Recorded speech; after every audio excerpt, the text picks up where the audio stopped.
How we doing, everybody? Good. Yeah, we're good. We're back, baby. Been a while. It's Yeah, it's Icewind Dale takeover.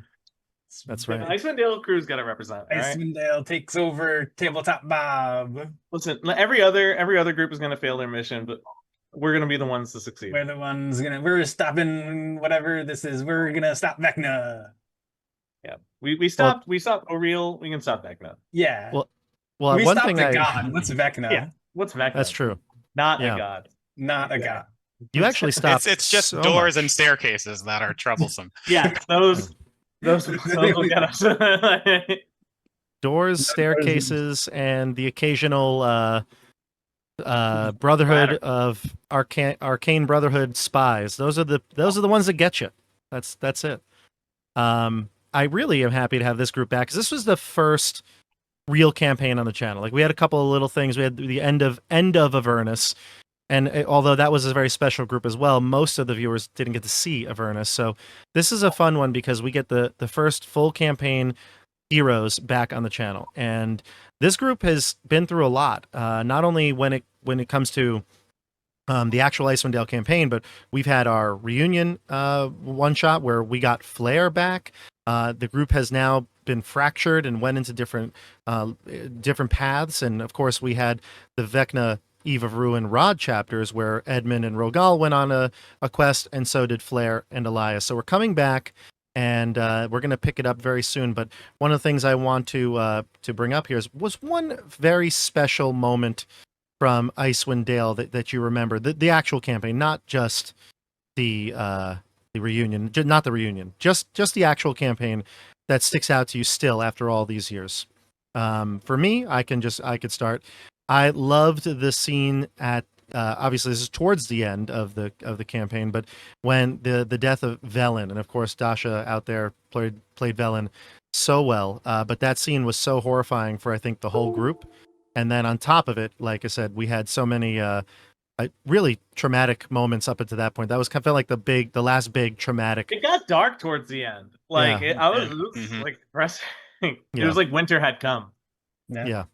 So that was mine, but obviously, you know, that's a NPC death. Obviously, some of the PC deaths might have had more impact on your end. What do we think here? Mr. Joey, what about you? One moment that has always stuck out with me was the first episode when we were tasked to like investigate a murder, like immediately. And then because I was hungry, we decided to like grab like soup somewhere before Lunch. like informing this person that their like husband had died. We had to get lunch. And we were like, like what? When did my husband die? About an hour ago. I was Oh, also kind of hitting on the woman while I was telling her that her husband died. Oh God! It was just like, It was like, bad. oh, what did you guys do in between that hour? Oh, we went straight here. We just We're new in town. We had to. By the way, that was episode 1. That was episode 1. That was yeah, we had to get lunch, and then it became a thing. Every other town we went to, we were like, all right, let's go solve this murder. But first, Lunch. You can't solve anything on an empty stomach. Come on. Andrew, you had one of the player deaths in Icewind Dale, and you're obviously playing your second character right now, Elias. What really stuck out to you from the campaign, whether it was Everard or Elias? You let me know. Well, it was Elias who I played for most of the campaign. He was a cleric of Lathander, and there were a couple of moments where, like, he prays to Lathander, and then he rolls a dice and gets a nat 20 and just obliterates something, which was kind of spooky. So it happened when we killed, is it Vardarak, that dwarf guy that we killed, Dwarf King? Zardarak, yeah. He prayed, and then he shot with a laser rifle and obliterated this mini Shardlin dragon. And then he got a nat 20 and killed Vardarok off with it. And it was like the moment everybody was going to die, Lavender help us roll nat 20. I was like, whoa, Lavender really helped us. It was. That really sticks with me. And I think more people nowadays say Lathander than Lathander. I think that's actually, you've changed the culture. I've changed the whole way it is. And CJ, what about you? I mean, another great kind of meme that came out of it, along with the like, hey, we should go get lunch, was also like, how are we going to approach this? And it was, oh, we're just gonna saunter up to it. We're just we just taking sauntering to a new level for D&D, I think really was a big deal. Like when we first encountered Zardarok's first outpost at the top of the mountain, and we were like, how do we approach this outpost? We're talking about being stealthy, and then Rogal's like, let's saunter. We'll just saunter up. It still makes me mad that they were so unwelcoming to us. And that's when Everhard died. I mean, they completely shot us. It was the way. Like in the other campaign, Michelle plays one of those dwarfs, the Dwegar, and I still don't like them. I'm like, killed Everard. I don't like. He still holds a grudge. He no longer likes Dwergar because of that campaign. Right. But yeah, it was on the way out. There was also, a very sad moment where we lost Everard. We were fortunate enough to meet the rest of his family in a side story. But actually, yeah, I don't know if you. I know I told all of you there's no need to watch like the other chapters and things like that, but Everard made a return in chapter 8. Yeah, it was epic. I saw that. We as the audience got to meet the other Ards. Yeah. Oh, the other Ards. Yeah. Oh, for sure. There's a whole plan of them. Yeah. But if you are interested in seeing what happened, if you haven't watched it yet, you should watch the Rodpiece chapters. They all come together here. So if you were like, oh, I just wanted to see these couple of characters from this campaign, I think it's chapter 8. Yeah, chapter 8. Check it out. Andrew brings back Everard in quite a interesting way. So check that one out. And then finally, Stefano, what do you got? Well, for Flair, definitely the moment was when he briefly ended the endless winter and became Solar Flare. Mm-hmm. Yeah, it was so good. That was so good. And Julius obviously was the character you played for the vast majority of the campaign. Had a tragic ending himself, but so many good memories with. Yeah. Well, Julius. He became edgy because that's true. Yes. I think Julius felt like he was trying to be on the side of good, and he was working with a bunch of numbskulls that went down the wrong path most of the time, and then he ended up becoming obsessed with I forget what the name of the metal was, but it was like obsidian glass. Yeah, obsidian. Chardalon. Yeah. Chardalon. Thank you. He became edgy, and he went down a really dark path. And I think the moment for him is when he just murdered Avarice after Avarice had gone down. That was so good. Towards the end. Because he was bitter because he felt that Avarice had corrupted his girlfriend and was the reason for her death. Nas Lantamir. I actually loved when Nas's spirit embodied Elias. That was oh my god. Oh, yeah. J-Man. Gave him a name. Yeah, J-Man. Anyway, so enough reminiscing. We've got a lich to stop. Vecna, Eve of Ruin. This is one of 4 finale sections, we'll call them. I'm not even sure how I'm going to phrase it, but each of the major campaigns is going on one leg of this journey. We've talked about this behind the scenes here, how it's going to be run. But for you, the audience, you're going to see them split up together, and they're going to go into 4 parts that are going to be a little bit of each journey in each episode. I'm ready to jump in. You all ready? Let's get started. Let's do it.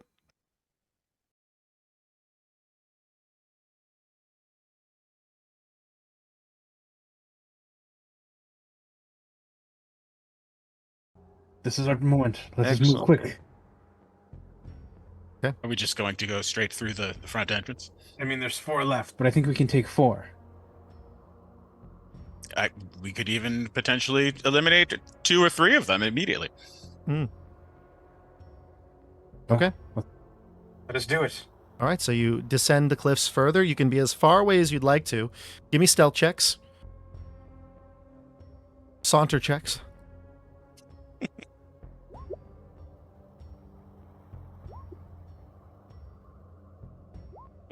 21. I'm full on sauntering with a. Oh, that's Wand. some sauntering. That is a saunter. All right, great. Excellent. So the only person to fail was Elias. And so what will happen is as you get close, and how close do you want to be? To the front entrance. Yeah. Well, we're trying to. What's your range on your spell? 60 feet. All right, so we'll get within 60 feet. We'll get. Oh, you were trying to just sneak past them entirely. Oh, I see what you're saying. Yeah. So, yeah, well, let's just say that at about 60 feet, which is where the, like, outcropping of rocks kind of ends and you have a straight shot, that's when Elias, you kick the wrong stone and it crumbles and a few of them start to roll down. The rest of you are hidden, though, but Elias, the Driders look up and see you. Let's roll initiative. I'm going to have the people that are hidden, though, will have a surprise round. So, Elias, you will not, but everybody else, you'll have a surprise initiative.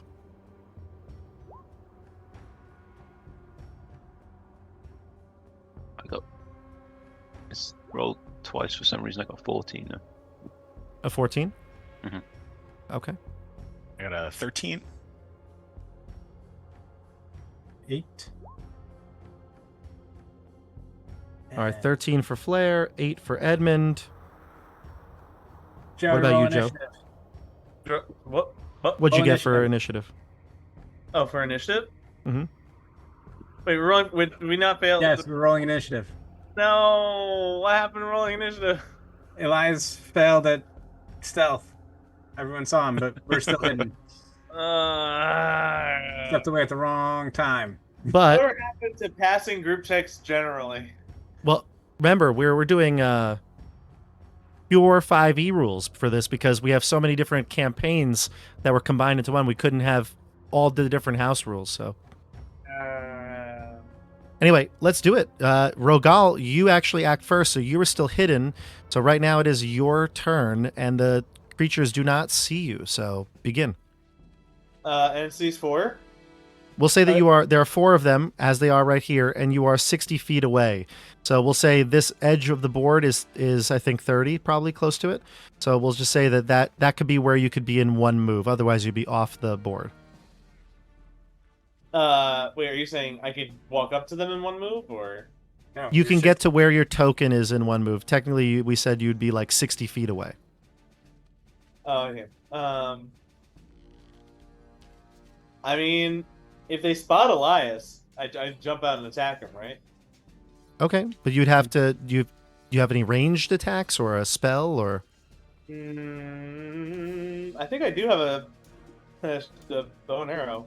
Okay, so then you can take your bow and arrow and shoot. Do you want to get closer though, so that, well, actually, I don't think you'd want to get closer, would you?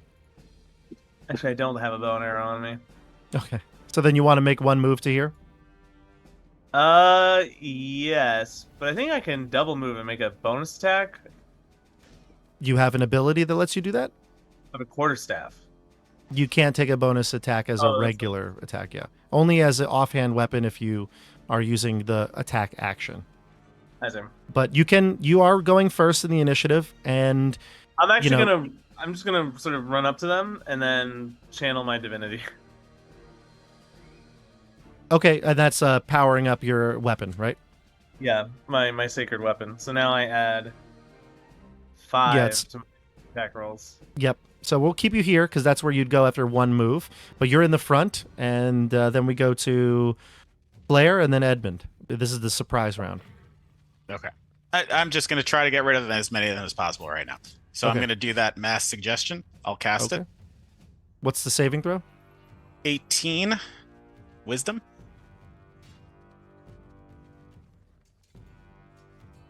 Is this a charm? It is. Okay. Let's roll it. And it's wisdom, you said 18? Yes.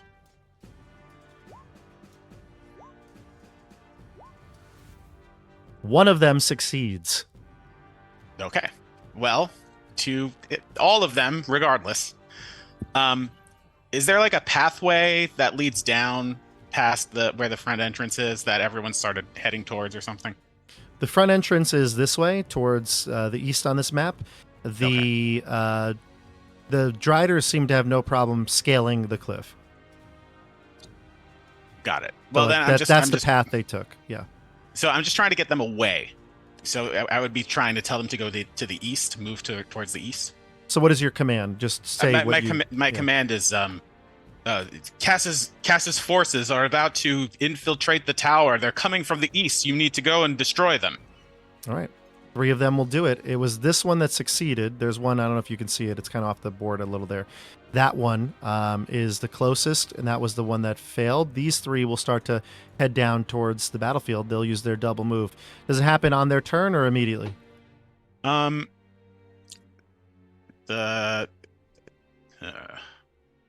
just says on a failed save, it pursues the course of action you described to the best of its ability.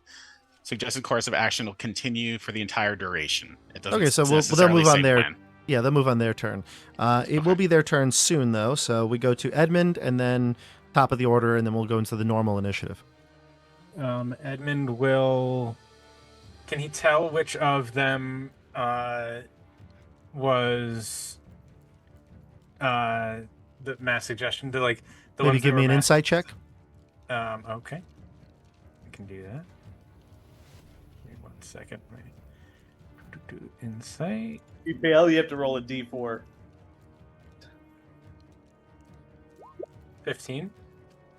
Yeah, I think you probably could tell. It looks like the other 2 look the other 3 look like they're being given orders, so they're getting ready to leave. They nod in confirmation, whereas the other one does not, and it's this one up top here that is not affected. Okay, so I'm gonna move up.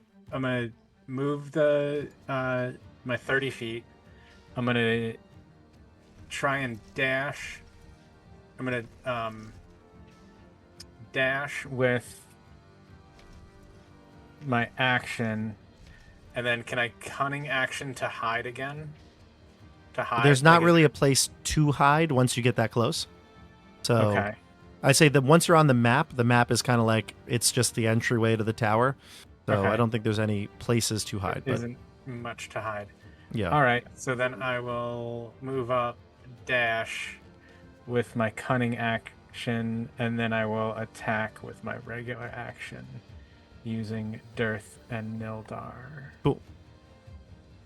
Dearth. Schwa. I think it's just Dearth. With a 29 to hit. That connects. So that's 9 piercing and 5 psychic damage. Okay. He is surprised, though. Right, by me? He was surprised. Yeah, so you'll get your So this would be sneak. with advantage? Yep. Normally. So, I mean, I'll roll it as if I had advantage, but... Oh, but wait, you've moved from your hiding spot, so you don't get unless you have a rule that does that, I don't think you get. Am I correct? Once you get out of your hiding spot, you're no longer. But he's still surprised. Okay, go ahead. Yeah, I'll give it to you. Right? Go Is ahead. that... Oh, I'll give it to you. Go ahead. okay. Yeah. I'll roll it again just in case it's a crit, which it's not.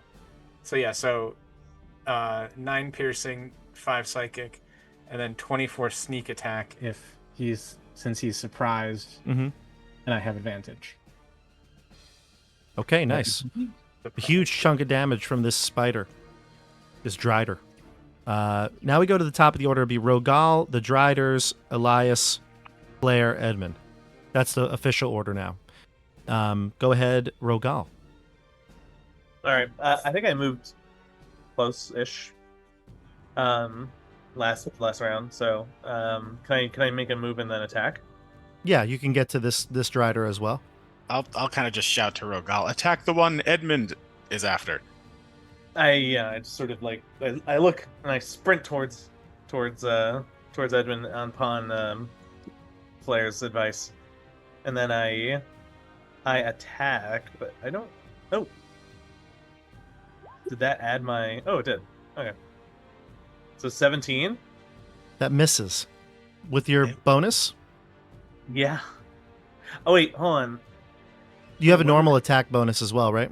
How was your channel divinity you rolled? Oh yeah, no, you don't want that. You want to just do a regular attack, and we can just add 5 to it. Oh, okay. Yeah, then I'll just roll that then. Yeah. 19. 19 hits. Okie dokie. And then damage.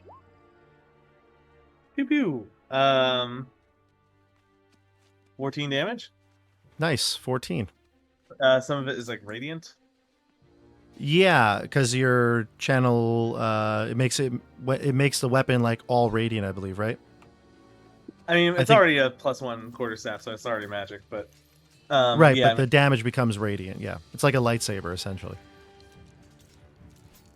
Nice. Okay, great. So you connect, you hit it Yep.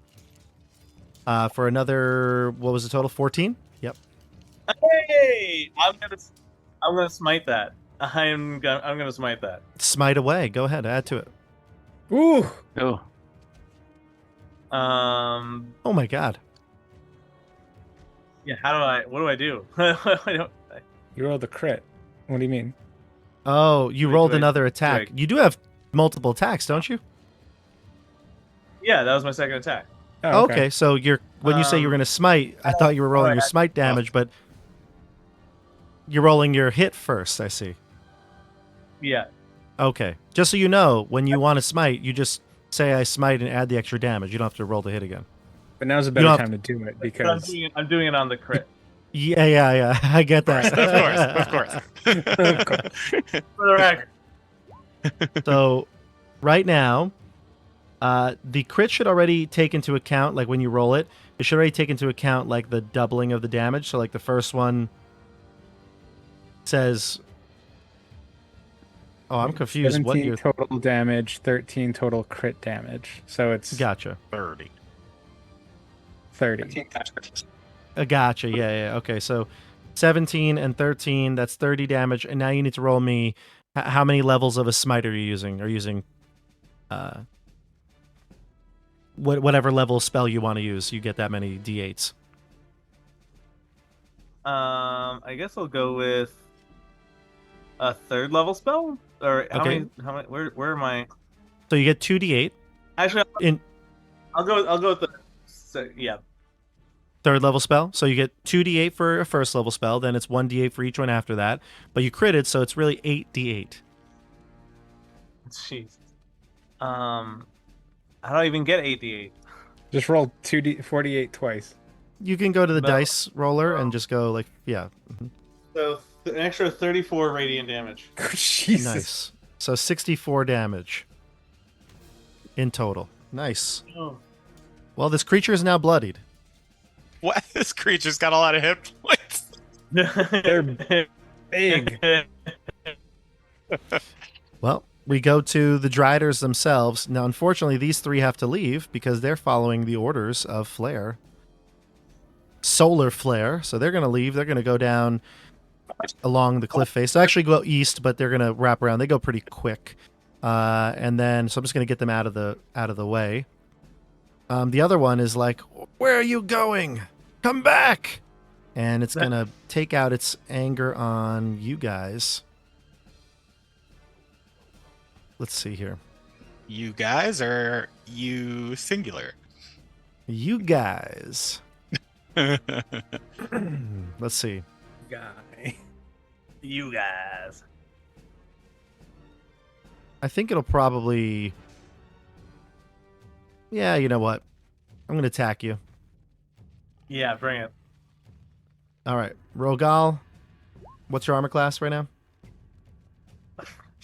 I forgot to cast Shield of Faith. It's 19. That's a shame. All right. 1 hit for 12. 12? Yep, for 12 damage. And then did you say crit? And a crit to return your crit, but this is not nearly as impressive. It is only 14 points of damage. All right, so that's all my 8 temporary hit points minus 8. So I'm at 61 hit points. Okay. And it's not going to hit you with its 3rd attack, but it will use that chance to run away with its movement. You can take attacks of opportunity if you choose to. I do. I also choose to do so. Absurd to hit. Ah. 19. 19 is what you need, actually. 15 does not hit. Does I rolled not. So You rolled a 4 both times. Yeah. Right. 19 is what you need, so you just get it. Go ahead, do your attack damage. 15. Okay, and are you smiting? Should I? Up to you. You can use a level 1 I already. If it's okay. or yeah. not. I already rolled the damage dice, so I feel kind of bad about it. No, you choose No, to smite Yeah, it's now. after. You do Yeah. smite. You decide after you see what the Mhm. damage is. Yeah. Oh shit, that's sick. Whoa, that's how you play a paladin? All right, level 1 smite, 6 more damage. It's been a while, I know, Joe. It is. And that will kill the Drider. No. Hell Great. yeah. All right, so Elias kicked the stones and then looked up, and everybody was gone or dead immediately before he got to act. I stand up again. Oh, I'm sorry, my friends. Glad I have such great warriors to protect me.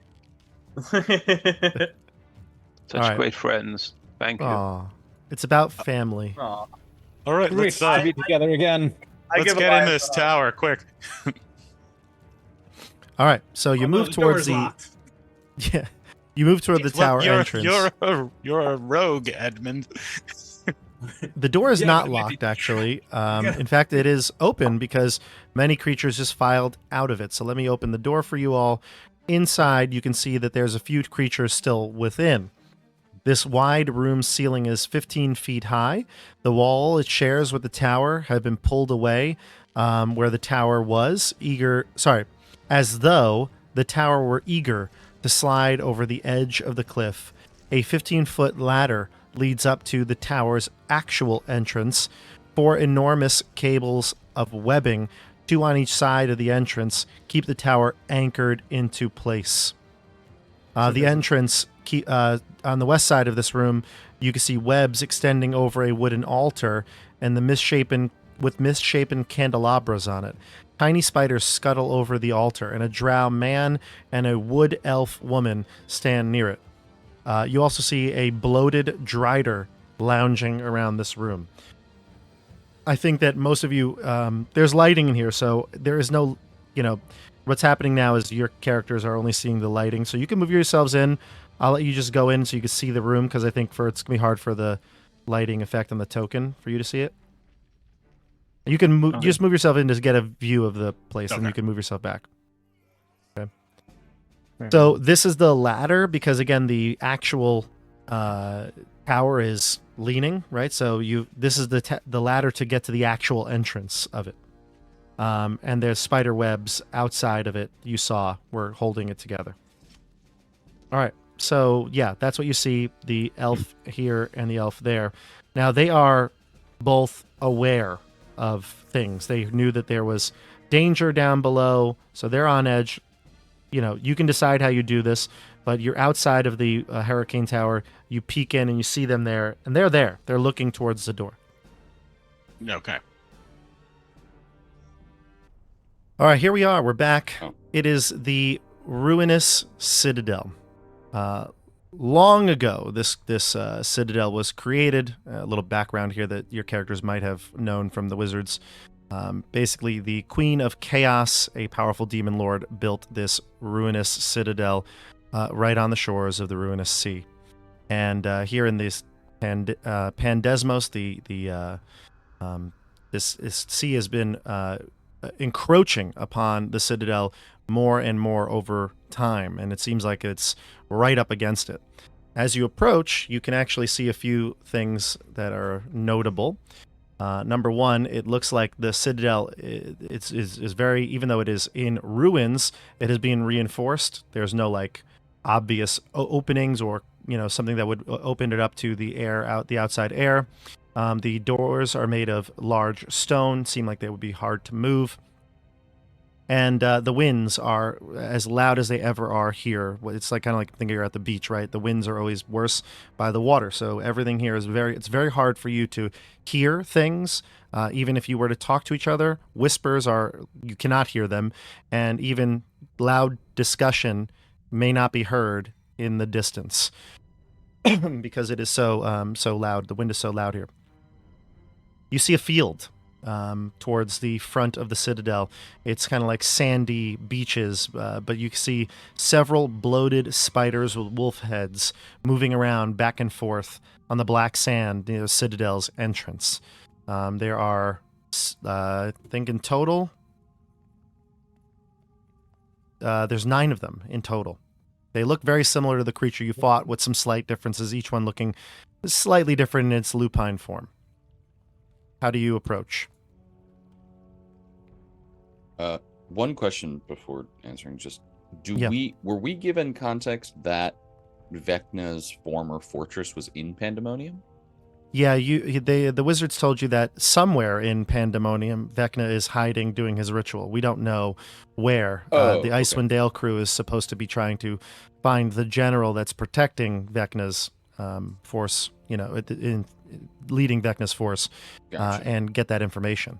Oh, okay. Sorry, I didn't realize that we knew that he was specifically in Pandemonium. Okay. He is hidden somewhere far away. They believe that there's a series of tunnels within the cliffside that would be used as hiding places.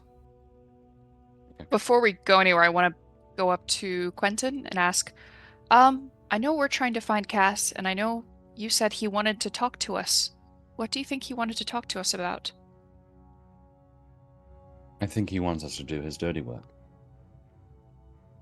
I think he wants Vecna dead.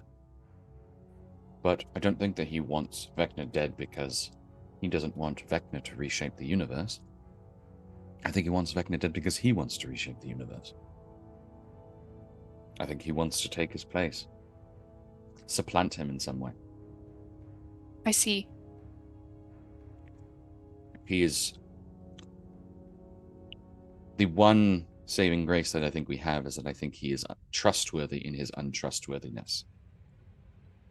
So can we use him then? Turn the Hopefully. tables and do what he Hopefully. wants us to do, but to our own ends? Very possibly, yes. I think deceiving a deceiver is not always the easiest thing to do, but I think that he has gone through such great lengths and put so much effort into this plan. He is so close to the finish line that tantalizing options for him may be too much to resist. So yes, if we can offer something that might make his goals, or what he believes to be his goals, more achievable in his eyes, then yes, very possibly. And let's find him and hear him out and go from there. And by the way, this conversation is like, hey, Quentin, what do you think Cass's true motivations are? Because again, you can barely hear each other with the swirling wind. And it doesn't seem to alert any of these spiders at the distance that you're at. You can just tell me how far away you want to be. Like, it's totally fine. But I put you on a map here, and I switched over us to our Roll20 view. So you can see that there are these spiders. These are smaller than the spiders that you fought. Like I said, they're slightly different in appearance, but they have a similarity to them. And it seems like all of them are like digging into the sand, like digging holes in the sand, and then moving about, digging more holes. And they're just kind of rooting about here at the front entrance to it. Vave tells you, I don't see my sister anywhere. Yes, we're not even inside. I don't know that she made it inside. Maybe No, she if was you- taken inside. Oh, dear. Just those foul beasts. Don't do anything hasty now. Yes. You've ruined our approach in the last battle. Follow our lead now. Well then, leaders, what should we do? Do we see any... I'm assuming we're not actually this close to them, right? No. Okay. You can be however... I just want to put you here so you could see the map. For sure, yeah. I'm just like making sure we're not having this conversation 15 feet away. It's like we're not that brazen, are we? It's crazy that they don't see us right now. They only can see you when you move. It is Their vision is based on movement. Well, I could make. Well, wait, it'd be second, third, fourth, fifth, sixth. Okay, maybe I don't want to do that. I was gonna say, I was counting what level spell I would need to make all of us invisible. Oh yeah. She says, "No need." She says, "I can create a distraction," and she does a little flourish of magic in her hand. Is that I can the help distraction? Too. I'd like to just. I know you're just. It was more of a demonstrative of like I know magic, but did you have something particular in mind, or just doing some type of magic? No, I of course I can. She says, "I can create a illusion out there, just beyond the sea, or not beyond the sea, but just beyond the beach there." That would be helpful. That's a good alternative to going invisible. I could make some of us invisible. I don't think it is prudent for me to try to make everyone invisible. So if we want to go that route, it would be helpful if other people have that ability as well. But a single distraction, if you could conjure that could be very helpful. Siggy, you had a plan as well? I can help too. I can make illusions. I can work with druidcraft. I can make sights and smells and sounds and whatever you want me to make out in the distance. And that's interesting because obviously sound is probably not the most reliable way of sensing things here. Smell, on the other hand, I imagine with strong winds is. So that could be an easy way to lure them away. I was going to ask Bob, logistically, if I use druidcraft to make an odor of like a dead body that might attract a spider to go like scavenge at it. It says the effect must fit within a 5-foot cube, but from that 5-foot cube would the winds, because smell doesn't stay within a cube necessarily. Yeah, well, how would that work? Yeah, I would say that it doesn't have it emanates maybe from that cube, like the original illusion, if it made like a smell. But in general though, it's you have to try to like draw it to it. So what would the smell be? You know what I mean? Fresh blood. Fresh blood. Ooh, And if I she like could, Vave, if you can make an illusion of a dead body, maybe something large and enticing that all these spiders might be drawn to, and I can make that smell, they can go away and we can quickly sneak in undetected. Excellent idea. And she starts to conjure some image out there of like, and she says, "I'll do it one better." And she makes like an image of a soldier, like a dark elf like her, wounded and blood like spewing out. Yeah, and Siggy will concentrate and even the party with the wind blowing it, they start smelling like the fresh like irony scent of blood. And Joe, what were you saying? Rowan's like, wait, what if we did dog treats? Not a bad idea. They are wolf-like. But yeah, so the elf is holding dog treats. They just came from the pet store and they were attacked. Yeah, that's it. So let's see. They do have technically a save against this. Let me do that. Okay. All right. So unfortunately, it seems. Well, I guess let me roll a few there because I think there's multiples here. Yeah, it seems like maybe some of them don't recognize it. They like look up and it seems like they're curiously looking but stand their ground and then start to scan the area. Now you guys are hidden farther away, so we're not going to have you make a check or anything, but they're scanning the vicinity to see if there's anybody here. But some of them will say there's going to be at least 1, 2, 3 of them. 3 of them start to head off that way into the direction. Okay. Did it seem like that those birds were preying on things like this or like bigger things? No, they could probably. This would be doable. Yeah, for sure. Okay. It's like the bird is huge, and these are as big as a person. So, I could create an illusion of one such bird. oh, Coming in. okay. Which spell would you create here? I would use a major image spell. Okay, yeah, because I would say the other caster doesn't have that high spell. Yeah, I could do it. It's 3rd level. So I could do a major image. I could do a major image. Also, just so we know, and I guess I could also we don't have to roleplay it, but I guess I would ask her: are these servants of Lolth or servants of Cass? Because they're spider-like creatures. I assumed Lolth, but they're like it looks like they're standing guard outside of this castle. Correct. Yep. Yeah, so you they can are ask. You want they to are ask servant Vave? of Lolth, servants of Lolth. Yeah. No, you can ask Vave though. Yeah. Vave, do you know, are these servants of your goddess of Lolth? They are not. These are spider fiends. They have a resemblance to that of Lolth, but many people mistake that. They're demons of the abyss, but they do not follow our goddess. Seems, it seems like it's sort of her whole shtick. It's a bit of a. All right, well, unfortunately. It's the lupine part that throws everyone off. All right. So they are servants of cats. So the other alternative, and I'll put this to the group since I don't want to make too many unilateral decisions.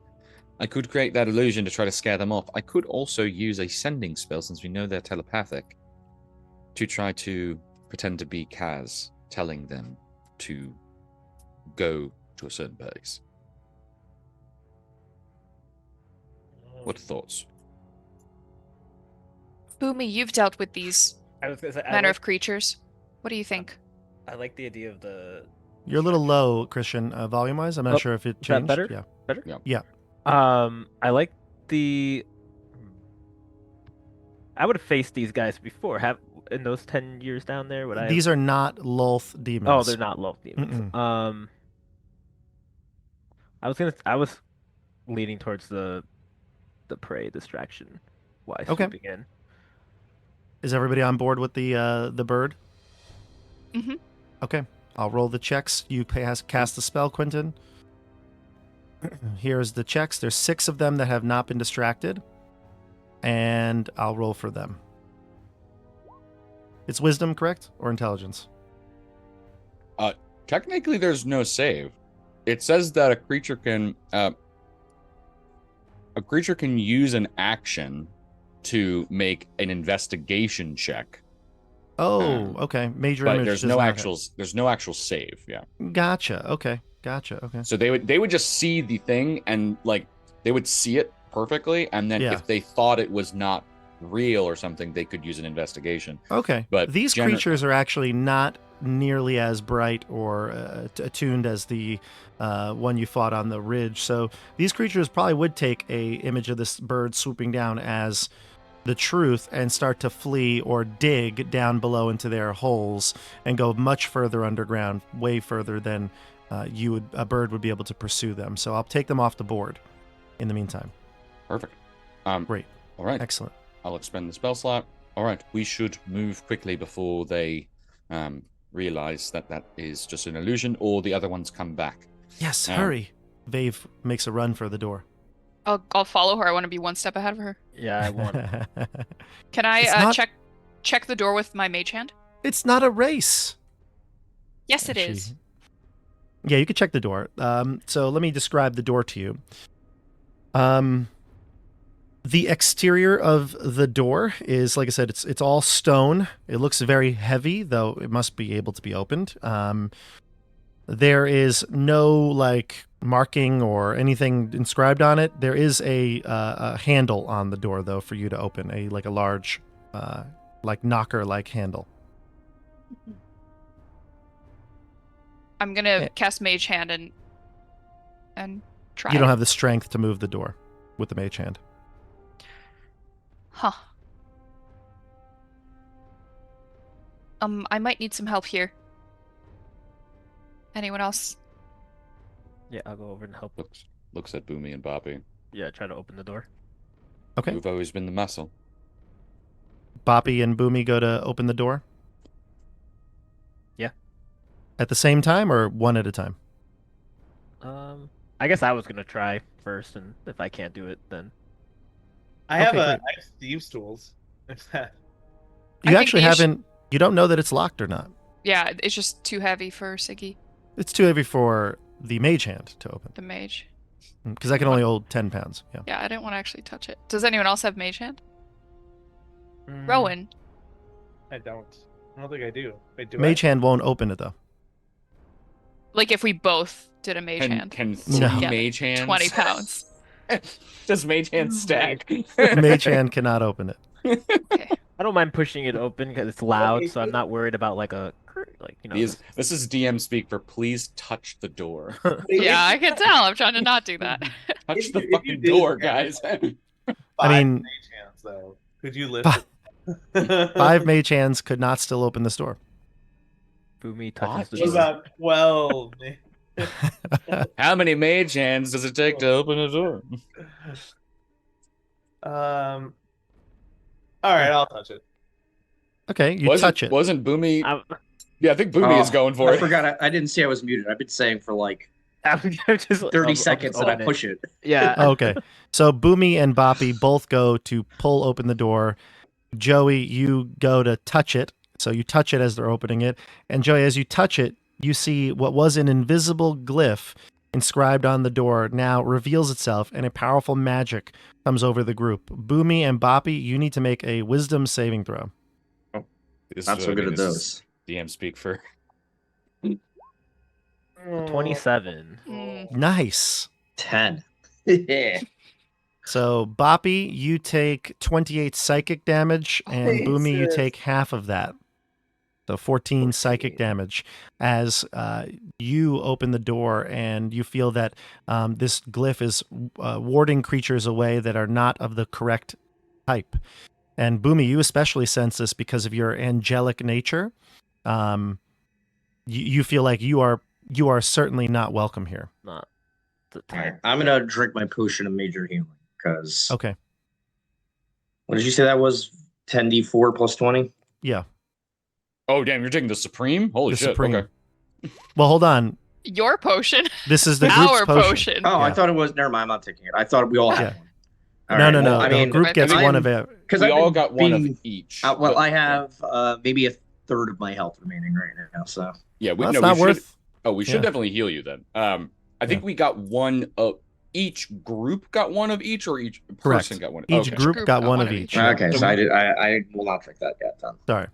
But if we have, I mean, I can heal you, or if Boomy, if you have Yeah. spells, we can heal. I do. So you start to heal, and I know you probably want to get inside so you're out of the sight of any creatures. You'll do this inside. So you enter into the building, and just to give you while you're healing, you can roll your heals and stuff like that. The ceiling here is 15 feet high. All the doors and the walls here are made of stone. There is some lighting that comes in through small cracks in the ceiling, but nothing major here. You'd need a light source for those of you who don't have dark vision. And finally, there is a respite from the winds. There's no more audible winds within the citadel. Inside, you can see that there are carvings on the walls of monstrous tentacled beings adorning this long room. It's like a big hallway, essentially, you've entered into. You can see that there are wolf heads that have been painted on each figure with webs stretching from wall to wall, and are particularly thick towards the southeast, around an open stone door. And you can see that, I think, on the map now that you're inside. There's an open stone door, and you can even see the webs opening the door here, keeping the door propped open. Like, how many hit points were you down? I have 39 out of 102 right now. Oh, okay. I'm gonna give you. Give you the good healing. Yeah, chunky one. This is called meat healing, Healing. like meat cute. That's not no. It's a That's heal not- cute. Heal cute. Heal cute. We're really playing up that this is a much more obscure phrase than it actually is. I've never heard of it in my entire life. I don't understand how you never have heard of that. I work with middle schoolers, and I've never heard it. Middle schoolers Well, don't know what it is. 'cause It's I not feel a like Gen it's Z thing. It's not. It's like a Oh. millennial or Gen whatever. X thing, maybe. Yeah, like Gen Alpha or whatever bullshit they're No, on no, now. it's millennial. It's definitely. This must be a young millennial thing because I've never heard of it. Like I just gave you 24. 24. We can keep going if we need to. Keep going. All right. So I'm Come at on, like cleric. half health now. Come on, All right. cleric, heal. Try again. We'll keep going. What do we got? Another 23. Nice. And Getting rid of all these spells here.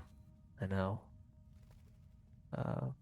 We'll do one more. We'll just. Fortunately, we don't have a real tank because Boppy's not actually like Yeah, it isn't good at taking damage. Yeah, it's not that tough. Yeah, we'll do it again. Here we go. that's all right. I think Rowan wants to be a tank. 9. Another 9. Oh, that was only 9. Sucks. Yeah. How many hit All right. I can. Well, that I was can only throw, cure. I can Sorry, that was throw only a one in third level there. one. Oh yeah, I can throw. I can throw. How much are you down still, Bobby? Hold on. I can't Lemon even think says, right now. Quentin, you need to reserve yourself. Yes, but we also need to make sure that we, as a group, are reserved. For I whatever have comes okay, well it's not today. too bad. I have 87 of 100. Boppy's taken way worse. Remember that time you turned Yeah. to stone? Yes, Yeah, Bobby, I wouldn't want to I don't really want to repeat that. agreed. You know Right. what? Actually, sure, I need to reserve myself. Bobby, when we were last together, something truly awful happened, and I couldn't stop it. That is not the case this time. I'm going to put a hand on your shoulder, and I'm going to cast Death Ward on you. Sweet. Nice. Man. Oh, fancy. All right, I appreciate that. Thanks. Hey, my spells kind of helped, so just wanted to throw that out there. You know. You did such a good I job, did. Boomy. Thank Here's you. a piece of candy for Thank you. you. I Mine strive, doesn't I heal strive him. on positive reinforcement.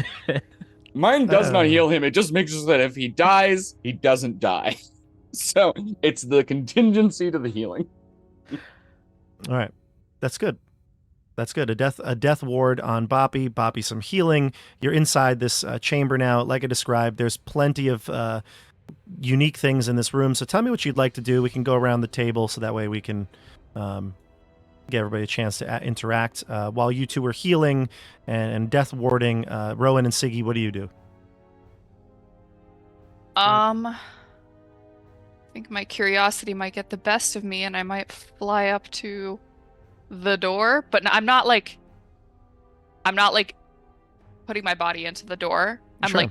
like sneaking along the wall, flattened against the wall, trying to peek around to what is past that door. Yeah, no worries, no worries. So you go up to the door that's, again, covered in spider webs, held open by the spider webs. And you can see, you're kind of right up, pressed up against the wall, it looks like, on the screen. Is that where you go? Yes. So you can see that there's these carvings all throughout the room. Give me a insight check. That's a 16. If you were to guess the depictions and the tentacles, it makes it look like some sort of a kraken, a sea kraken is being depicted in the drawings here. I'm sure that's fine. I Sure, hope it's nothing. that's Yeah. I hope that that's something that's in the water outside in the ocean, not anything that's inside. That wouldn't survive inside, right, Rowan? No. No, it's got. Well, I mean, could it? I hope not. I'm just gonna hope not, and maybe that's some ancient monster that's now extinct that used to live in the ocean outside. I Yes. believe the great stories That about the is what it Kraken is. involve it destroying a city on land. I don't like that.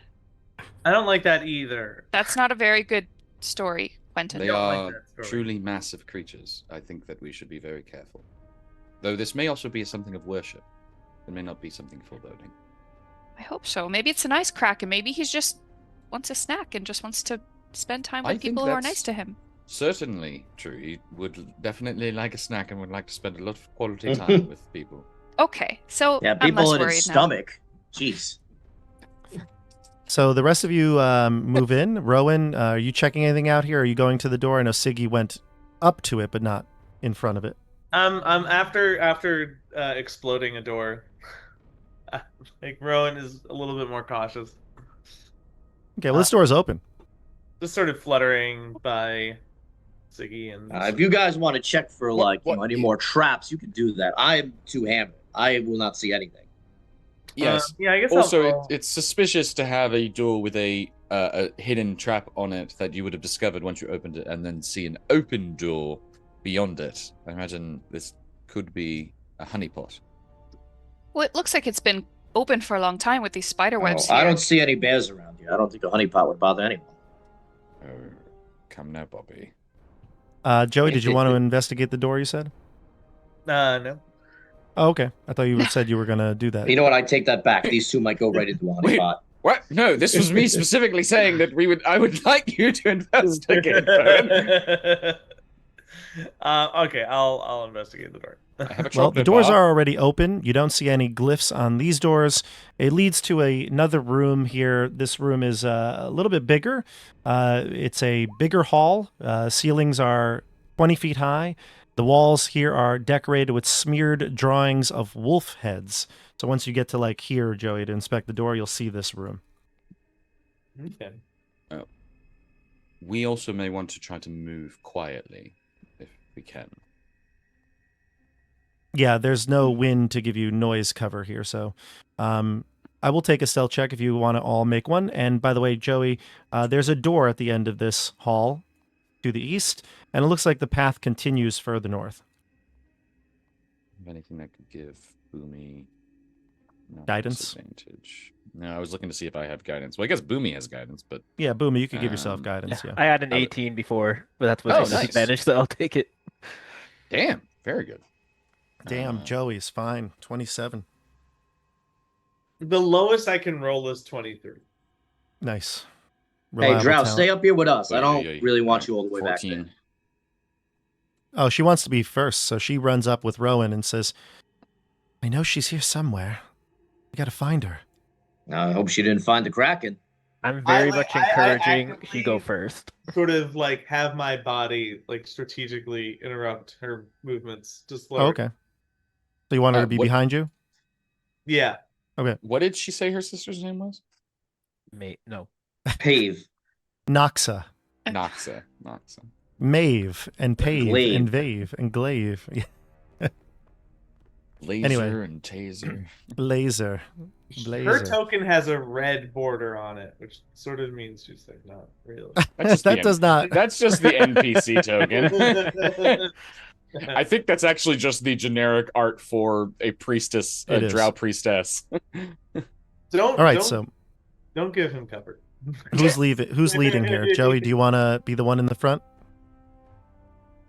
Yeah. Yeah. She says, "Clock's ticking. We have to save my sister." Let's go. And we go. Suddenly, you think your sister's in immediate peril. Interesting. So before you can see a door, like I described. There's a door right here. To the north, there are other areas and doors. One's to the west, one to the east, and it looks like the passage continues up here towards the northeast. The door in front of you, kind of in this lower chamber here, you can see actually has faded markings on it. What kind of markings? Give me an investigation check. Could I give you help action? You can help, yeah, as you look over this door. It looks like similar markings to the glyph outside that caused harm to you all. Mm-hmm. You believe that this has been disabled. And the door is open. It's not open. No, it's closed. It's not open. Okay. Disabled but it looks as or activated? Disabled. Oh. Okay. Like the magic of the glyph has been drained away. So either we're very lucky and someone came along and helped us, or somebody intentionally did this to get us to come this way for good or bad purposes. The other doors in this area, there are two that you can see right here. They do not look like they have any writings on them. They look pretty standard. for the doors that are here, stone doors. Yeah. What do you want to do next? Maybe the sister's already gone through here, or someone is Yeah. someone has gone through here already and waiting for us. Yeah, Did that sounds the- right. I bet the sister went right in there. Did the Should- the glyph outside after it was activated looked like this, or did Yes. it still? Okay. Mhm. Shall we open this door then? Sure. She taps it like almost touching like a hot stove, and she says it seems to be disabled. I'm pretty sure that if it was active, tapping it quickly would still activate it. But Shall I Yeah. push it open then? Yes, go right ahead. yes. No one know. Oh, She opens So the that- door, and inside you can see a long room holding piles of armor, weapons, and banners amid mounds of webbing. Tiny spiders scuttle across the mounds. okay. I'm done. Oh, I'm out of here. Yes, I don't believe this is a stockpile. I believe this is a morgue. Coming from within here, though, stepping aside one of the piles, is a elf that looks very much like Vave. Oh, it's your sister Glaive. And she goes, Noxa! And she runs into the room without much of a thought. Wait, Don't do that. She Can I runs and weaves between the piles and embraces her sister, who then gives her a reassuring hug back. And the sister, they are Stabs twins. her. They look very similar to each other. Get eaten Um, up by something. Noxa says, I found it, sister. I found it. And she takes out from her pack a distinctive purple cloak with a edging of starburst patterns on it. What do you do? I shoot them. No. You shoot them. Does that cloak or pattern or anything? Does it might mean anything? Like, has anyone else? It's the cloak of the arachnid. And she exclaims that out loud to all of you. We've found it. she never told us what it actually does, did she? No, No. Okay. but it belongs to our people. All right. Take a chill. She says, who are your friends? And Vave says, well, this one is Grumpy. And she points at Quentin. She thought that joke would go better with her sister. Her sister does not laugh. The hell's Snow White? I laughed. Her sister does not. And she says, the treasures are incredible here. It seems they're stockpiling them. Noxa, how did you get in here? I snuck my way in. Through what course. door? Yes, through the front door. Did you get in unscathed through the front door? Not quite. My brain is still racking over that. Okay. So who reactivated the glyph? She says, there's interesting people here. Have you met any of the denizens? No, we have been in this building for 1.5 minutes. Oh. I've been here now for a few hours. It's quite miraculous what they've done here. Sister, I fear that the forces of this vampire, Cass, are far more powerful than Avlolth. Did we know he was a vampire? You all do, yeah. Okay, Yeah. okay. I knew he was. I wasn't sure if we I knew, but I wasn't sure if our characters knew he was a vampire. Okay. You all do, yeah. You were all told that Okay. by the wizards, and some of you encountered him, yeah. When she says this, though, Vave is like, a vampire? What? Yes, Cass. Cass is a vampire. He's the warlord of this army here. When you Hey, say did he bite you or something? Are you a thrall? No. I have not yet met this warlord, but he does command a powerful force. And she says they're strong, these spider fiends. Much more powerful than the spiders Lolth commands. I gotta say, this is very confusing. I mean, spiders versus spiders. Like, who designed this? Yes, the She terror. says, Spiders killing spiders. well, of course, Miska is the one commanding the spider fiends. Who's Miska? who's that? Miska. Anyone here can give me a history check or religion. I'll accept either. Bobby's far too dumb. That is an 18. 8. 16? I would say that Boomy and Quentin would maybe know of the word Miska. Miska is a powerful demon lord, supposedly been either defeated or banished or something like that. They always are. As I say, D&D, that don't mean much. Yeah. A spider that is mixed with like a hybrid wolf, and Miska is a mortal enemy of Lolth. Oh, I do know what you're talking about now. Okay. Noxa, when you say you've met interesting people here and interacted with them, how did you interact with them? Did you fight them? No, Were they nice spoke to you? They spoke to me. Here, I'll introduce you. And she opens the door here, and inside me. is Oh, two God. spiders. A much larger spider, even bigger than the one that you saw at the ridge, and it stands up on its legs high in the air, fitting this 20-foot room. There are two smaller spiders that seem to be like somewhat listening. They're not sitting at this table, but there is clearly stuff in this table, on this table in this room.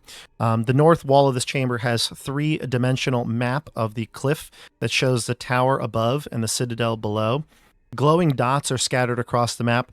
3 monstrous spiders, like I said, are here. 2 of them are human-sized, and the other is much larger.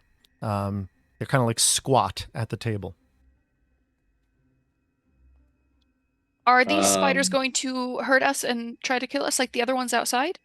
The 2 little ones look like they're rearing and ready to go and attack. They look like the ones outside. They're a little bit more dumb. The bigger one, though, says to you all telepathically in each of your minds, says, "Who are you? Who dares enter the ruinous citadel?" I tell you, I'm real sick of people poking around in there. There's not much going on. You don't really have to do that.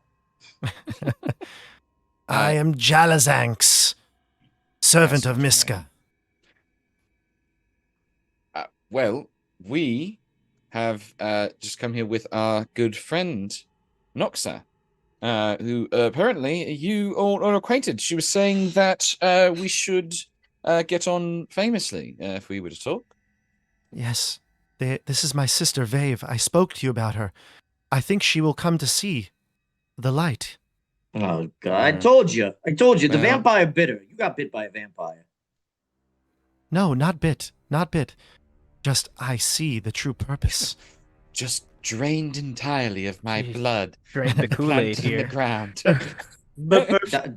Dominate person, then? Something like that?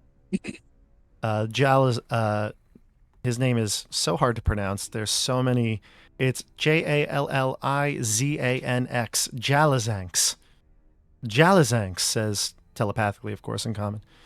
He says, Good. You've brought them to us. They can help us. They are servants. You there. Are you their leader? And he points to Bobby. With his Leader. spider appendage. The only thing I leader is the leader of alcohol. You got that? Out of that interaction, this spider thinking Boppy is our leader out of the interaction he just had with him makes me immediately think the spider is shit at intelligence. You Boppy's there, immediate then. response was, "I'm dumb. Don't look in my head." You there then? And Lemon goes, "Who, me? Yes, You this there. This spider. You speak for this group, do you not?" Sometimes I'd say, but not always. Oh God, keep using spells. Jalazang says, "You then, who are you? Your group, who do you work for?" What? There's a lot of assumption going on from you. You've assumed who our leader is 3 times now. Made an assumption that we are working for someone. Despite that, I just told you that we are friends of your friend here. So I think that perhaps, though you may be looking for hidden intention, you're hiding some of your own. Perhaps some projection here? Are We you work here? for the greater good. What do you work for? I work for the wolf spider. So you're We're wasting self-serving then? time. We should be talking about seeing the guy we're actually here to see. What's his name? Kaz. Yeah, him.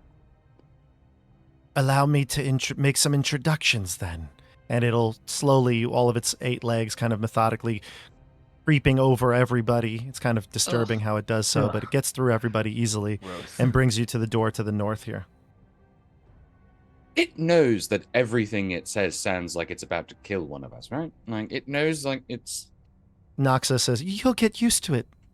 I'm just going to close the door. With the other spiders. You guys still... relax. Take it The easy. babies. Yeah. Quentin, before you close the door, though, you can, now that you're standing in the doorway, you get a better sight of that map that's on the wall there. Let's see. Do you have to make a check for this? No, you do not. But yeah, so you can go in, you can close the door, but you can see that there are different series of dots on the map. They all seem to have different meanings to them. Though you can't, without looking at it too carefully, you can't necessarily know the intention of it. But there are red dots, gray dots, green dots, and brown dots. So brown, red, green, and gray. And the dots all look like they're scattered about the cliff face, the beaches, etc. Oh, so this is a small map, not like a regional, like, war map. It looks maybe like a war map, but it's of this region, correct? Yeah, of the ruinous citadel, the tower, the areas that you were described. I'm gonna make an assumption and say that the red is Kaz's forces, brown is Miska, green is Vecna, and gray is Lolth. But maybe that's just an assumption. Okay, maybe something you come back to. All right. Yeah, I'll close the door though. Close the door. Okay. Perfect. As we're following this group, I'll kind of sidle up to Vave and whisper, has your sister ever exhibited any concerning personality traits of trusting things that she definitely should not be trusting? And if so, what do you recommend doing now in regards to trusting her advice? As you're walking, she says she's usually very steel of mind. I would say that no, I trust her judgment. I don't know if I trust you. All right. There was only one right answer to that question, and she did not give it. Move your tokens, and they'll start to go around a corner here that opens up into a much larger room. Let me describe this to you. Before we go closer in, since they have a lead on us, I'm just going to whisper to Boomy, do you have Dispel Magic? I do. I nod. It may be worth, if it gets down to it, doing that on Noxa, if there's something enchanting her. Let me see, actually. Never mind, I do not have it.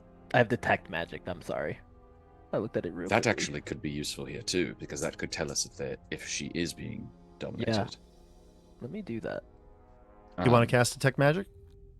Yeah, well, that's not going to alert anyone, is it? I mean, you're not... You can hold it, Detect Magic, and, like, move around with it. Yeah, let me do that. I think it's a sphere around me. There you go. Is this the ocean on the outside of this place? Yeah, so you look out into there's a crack in the wall here that looks like it's small enough that a tiny creature could get out, but maybe a small creature would have a hard time, and certainly not a medium creature. But it looks like it looks out into the ruinous sea. You can even see the splashing of the waves kind of coming up on the top of this little platform where the ruinous citadel has been based. And these are more of those, I'm assuming? Yeah, exactly. Yep. Mm-hmm. Yep. And as Jalazanx, that's his name, he comes up here into this room. Boomy, your Detect Magic goes off, and everybody, are you where you would want to be? There's nothing's going to hurt you or anything. I just want to. I'd like to see if Boomy gets. I want to see if Boomy gets a line on Noxa before I go fully into the room, because I will cast something. Yeah. That's fine. I would be pretty close to those two because I don't trust them to begin with. Okay, so I would say, Boomy, once you get within 30 feet and line of sight, because the walls would impede the Detect Magic, but as soon as you get in line of sight and 30 feet, you can see that Noxa seems to be under some sort of a mind control spell, some sort of like enchantment. And then you also You also can sense that right here in the wall, kind of like near Quentin, there's another magical glyph, but it has not been activated, even though multiples of the party members have gone into this room. Okay. Fuck. I'm That's gonna a bad- relay that to That's bad. Quentin. That the mind Can you controls see- are there, and the glyph, and I'm gonna kind of What We'll mark the school- glyph. We'll Yeah. mark the School glyph of right magic does the glyph show up as? Good question. here. Ooh, that's a terrible star. Oh, it's on. Never mind. I didn't do freehand. That's fine, but that's where the glyph is. You see it. Let's see. I have an idea of what it might be. But... It doesn't say, but it's similar to the one that was out there that does damage. Probably Okay, invocation. so It's similar to the one that's out there that you would have, if you had cast detect magic on the one in the doorway, you would have so done it's the reading same. as like a glyph of warding, but Yeah, not essentially, a- yep. But it doesn't seem like a glyph of warding holding a spell in it. Like my thought It's not. of Yeah, like yeah. it's not going to cast like a fireball or something like that. my thought was like, okay, because it's behind and hasn't gone off of like, is this going to just wall of force behind us and like do something? A spell will not be cast. It's similar to that one, but I'm going to. Which one of the two is Noxa? I don't know which one. oh gosh, they're labeled on my end, but not yours. I apologize. Oh. Sorry. I'll put a little. So Noxa we'll put a little circle over her. She's blue. I'm going to cast a spell magic on Noxa. Nice. Okay. Let me just make sure. Let me. Can I describe the room first? This might make some. This is kind of a whole thing. This is a big deal here. So. Yes, you absolutely best. You walk into this large chamber here. The chamber here is much bigger than the others. In fact, the ceiling here goes up. It's the highest point in the place. It goes up to like 40 feet. And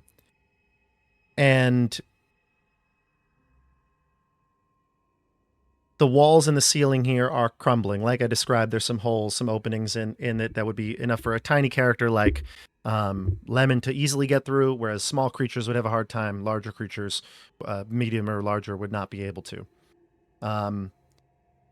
It looks like there's all of the tons. holes or just the smaller. No, Okay. all the holes are supposed to be about the same. Okay. I mean, with force or something else, maybe you can enlarge them. But the floors here are mostly clear, but there are sheets of webbing all throughout the chamber, obscuring the walls and even parts of the you just plain sight as webbing just kind of juts down, forming some obscurities. You also see at the far end of this room, the west end, a jumble of stones stacked to create a vertical ring about 5 feet in diameter. You also see beyond the ring, beyond that circle of stones, is a shimmering portal where a wall should be. Within the portal, you can see a monstrous bulk of fur, chitin, and gnashing teeth pressing up against the stones from the other side. The circle of stones kind of shudders as the monstrous thing contained on the other side is looking through, like trying to peek its whatever it has for a face through, and it can see you now. And the spider Jalazanx says, God, why'd they make the name so hard? Dr. J says, he says, J-Dog. It's the J. J-Dog, Yeah. I present you Miska, the wolf spider, in all his glory. We, just so I know, because of the way the ritual works, we know that we have already entered Vecna's mind. Correct. Okay, Mhm. I want to make sure that because you described an actual city, that like we know that it wasn't like we had to teleport somewhere and then Everything go. about this place Okay. too, Randall, seems off. Like I said, there's literally a skeletal king. There's there's a lot of things that just reality is not reality, essentially. Yeah. Okay. And we're all aware of this, not only Kashar. Yeah, you all get a sense that something is off here, and maybe even if you look to the sky, it looks like the sky kind of ends at some point. Like there's just a void beyond, and the people here don't even feel real, except for this woman who's reached out to you. She's like, "Please help me." That feels very real. Do I know where we need to specifically go? You have no idea. The phylactery is here somewhere. The phylactery is here somewhere. Is there anything that I do know about the way in which? Because like I would cast locate object, but I can't concentrate on a spell right now. No, you wouldn't. There's no like thing that draws your attention or something like that, or even an obvious sign. No. Is there another person nearby that seems? There's that we people in the could talk crowd to? for sure. Yeah. Anybody close? Actually, I do have artwork. Let me share some artwork with you. In Roll20, you should be able to see it. Immediate vicinity that we could ask what's going on. Yeah, here it is. Perfect. And I'll just share it. Switch over our Roll20 scene too, so people can see it. All right, here we go. Creepy.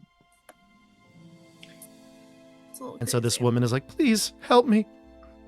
Could I do an insight check to see if this is just my inclination, and probably Enkashar's inclination, is that this is a deception from, like, this is a part of it.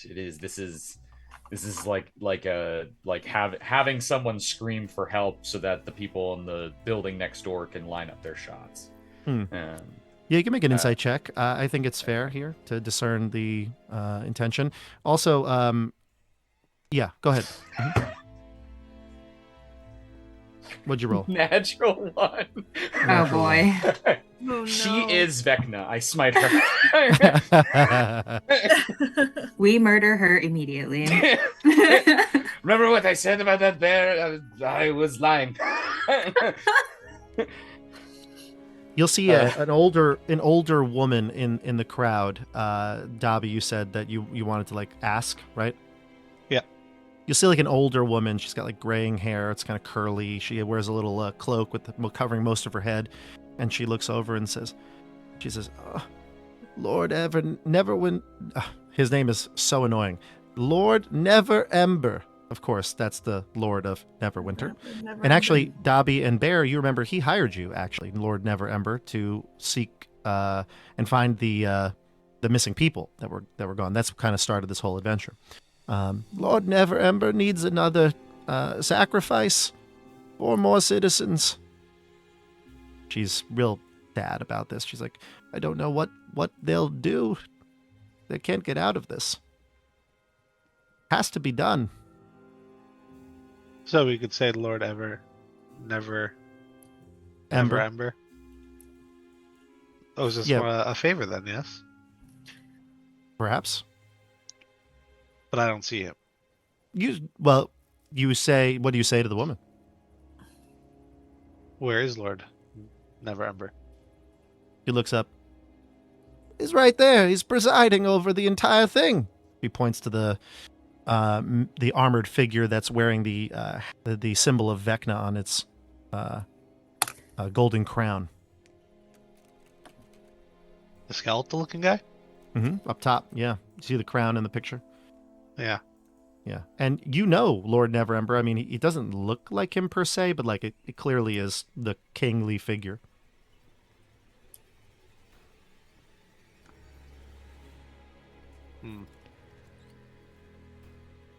I'll turn to my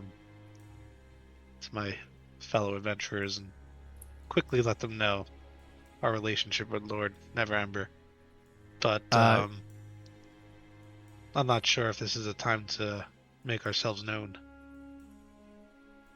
And Baron Dobby, it's funny, Randall, you were there with Quentin, though. You don't have, Quentin's not here, obviously, but you are. But you were part of that group that met Never Ember and were hired, etc. Sorry, you might not have been, but you definitely, I forget the... I don't think I was. I think you were not. There was I was there. They found me. Yeah, they found you. Yeah, Vecna's cult I was there found you. From Tasha. Yeah, exactly. But Baron Dobby, you were hired by Lord Never Ember, and so you remember this, and you do remember that the woman that you saved from the prison, that was one of the prisoners with Quentin.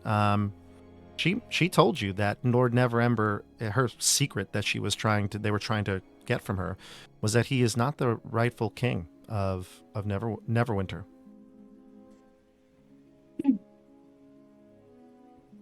I approach the woman who spoke to Dobby, and I say, "Why is this necessary? What is he doing with this He ceremony? demands it But why? every day, like clockwork. 4 sacrifices.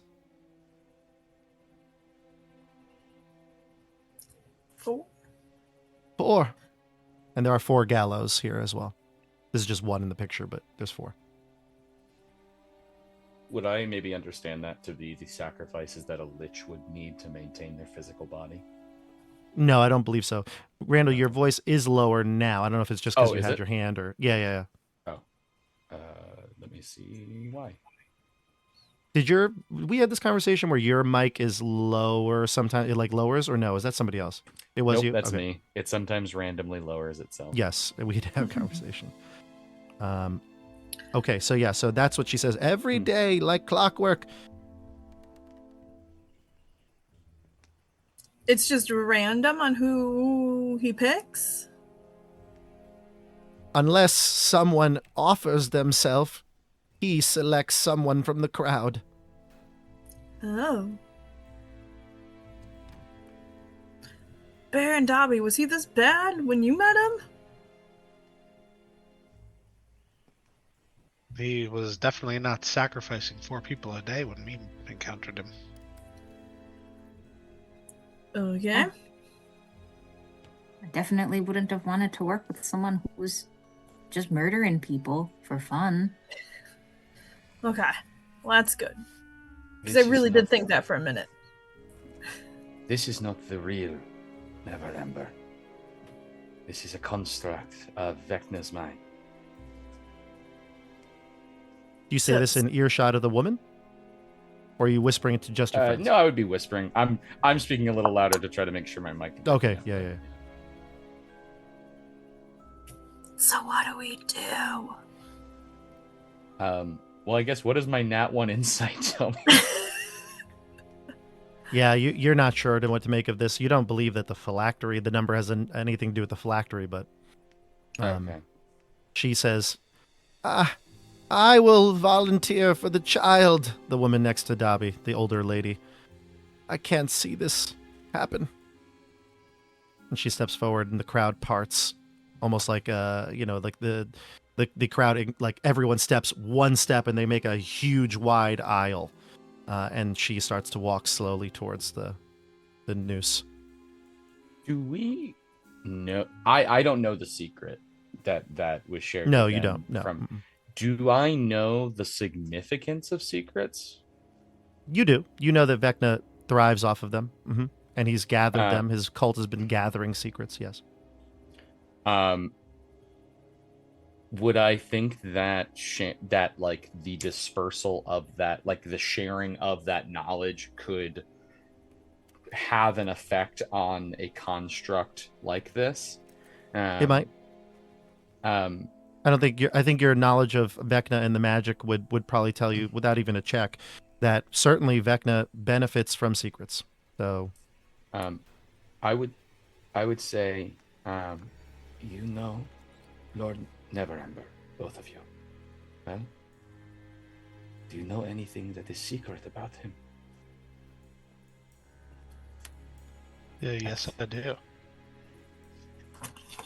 Well, I don't know if it's a secret, but I don't think this is the same guy we talked to. Right, Dobby? No, it doesn't look like the same Lord Neverember. well, he's a skeleton, covered, it's shrouded, but yes, Yeah. yes, he was not skeletal. Yes. He's gone on a diet, I think. I'm pretty sure the guy we talked to had skin. I believe you.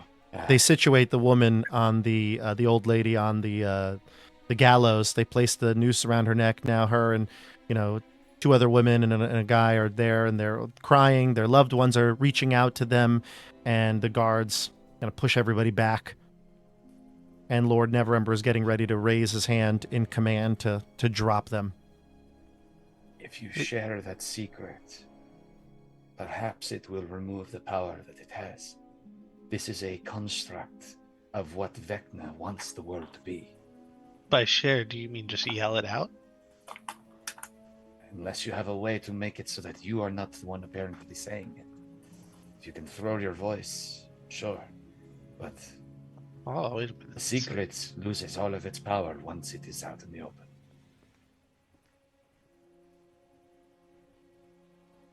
His hand kind of like leans over high. to one side,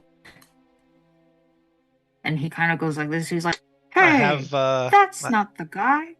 Oh, sorry. I take a second and kind of go along with Dobby there, and I use my thaumaturgy cantrip to yell out Lord Never Ember's name to kind of pause the proceedings, if you will. And this loud booming voice from the thaumaturgy gets everybody's attention. All the crowd goers look at you. Everybody in unison at the same exact time turns their head to you. The Lord up top looks at you with its shadowy face, his hand raised in the air, ready to give the call. All eyes on Dobby. I yell out, I know what you did last summer. No, I'm just kidding. Oh. I know you are not the true heir. Oh. He says it was just a trip to the lake. I don't know what happened. No. By the way, the new remake of that movie was so bad. Didn't see it. Looked like it would be, yeah. It was so bad. He has his hand up, right? And slowly he lowers his hand, not saying or doing much, but just kind of lowers it. And you could see the veil, that like shadowy veil that was over him, starts to like vibrate. And the shadow that covered his face now starts to cover more and more of his body as everyone around him, the guards, look at in horror. And the entire, that like shadowy veil that he had now spreads over the entire courtyard. And then eventually it covers all of you, kind of like crawling up your body, and then black. And then you look up, and am you I are familiar with what just happened, or you are not familiar. No. But you open your eyes again. You were searching maybe for something, and you do find yourself in a new location. Do I get the thing? You don't get anything. Nothing happens. But no, I meant does that count as a new location for the ritual? I'm saying. Oh, no. You're still within your... Okay. Your ritual. Yeah. You can sense that the spell is still working. Okay. Your feet sink into a mucky basin of sprawling wasteland. So basically Tom's home. Okay. The shattered remains of trees, roads, and whole mountain ranges dot the barren landscape. In the distance, you see a lone castle. To the east, you can see a crimson horizon. So you're in a forest, muck, swampy forest all around you. In the distance, you can see barren landscape, a castle, and to the east, you see the rising sun. What do you do? Is it a red sun? It is crimson, yes. What do you do? So we're looking at the castle? I think we should You can see it. It's in the distance. Yeah, I mean, it's far. It's maybe like, maybe because it's barren, you can see pretty clear. Maybe half a mile away. It's in the distance. Are any of That's us not far. familiar with this place? Well, I look at Kashar and kind of say, what the heck just happened? And how did, can you tell me a little bit about the secret he inquired about and how he knew about it? I did not know that Lord Never Ember was not the true heir. Honestly, I don't care who's the heir of Neverwinter. But I know that secrets hold power with Vecna. Sowing them, possessing them, ensuring that the revelations of what they hold is never known. You speaking it into the world remove its power. I believe that may be how we will find the phylactery.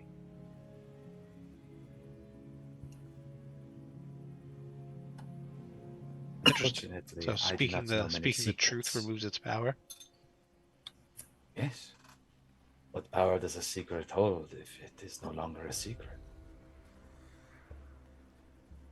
And so you look around, and I'll let Dobby and Bear and Tom give me a survival check or history check. Let you decide, whichever's best for you. Do I have hockey in this new area? Hockey is not here. No. In fact, he cannot come to this place. What? Yeah, because he is a familiar, so he doesn't have like the life force to go here the way you did. How could you? Yeah. I don't think I've ever done this without hockey. Me neither. I had a 25 on my history check. Okay. Did it transfer over to roll 20? I didn't look, but I can check. It did. Yep. It did. I'm just realizing that I did not. I'm on a different computer than usual, and I didn't install the Chrome extension. I apologize. Oh, that's okay. You can do it now while we're chatting. So Dobby, you recognize the area based on the castle in the distance and the barren area here. This is Kaolind, which is on your home world of Oerth. I don't know if you've ever gone to Kaolind. Kaolind is an area in Greyhawk. It is they have a king. It's like a royal family that rules over this area. Not everywhere, in especially like places in the land of Greyhawk. Some of them are not monarchs. This one is, and that's like the castle of Kaolind. And Tom, I would say with your survival, not high enough to recognize it off the bat, but 17's. You get the That's sense fine. though that the area does match with that of Kaolind, like the geography matches, but like you wouldn't be able to tell that it is just Kaolind from this. That's fair. Does anything Quick seem side off? note: I've got advantage stuck on. I don't know how to turn that off. No, it's okay. We'll Sorry. just take the first number. It's all good. I'm great Dobby, at technology. Dobby, what do you say to people? I'll let them know where we are, what I know of the place. And I'm kind of curious looking around if anything seems off like it did in the previous vision, I guess. Something feels wrong to you, but everything looks like you're there. It doesn't look like there's the fringe of like reality in the sky. Like it looks like a normal day. But Quentin, Kashar, you can confirm the spell is still going. You're concentrating on it. And by the way, Quentin, Kashar, you gain 1 level of exhaustion. Okay, that was what I was asking before. That's what I meant. Do I get that? Oh, do I get the thing? I thought you meant. Oh, I'm so sorry. No, I you're thought you were good. talking about the phylactery. No, did we get it? Yes, We're done? got it. That's it, right? That's the quest done. Quick, break it. I'm sorry. No, you're good. I got a point of exhaustion. Too funny. Yeah. All right. You see Kashar just have a moment and like catch himself. So, Do you know any secrets about this place?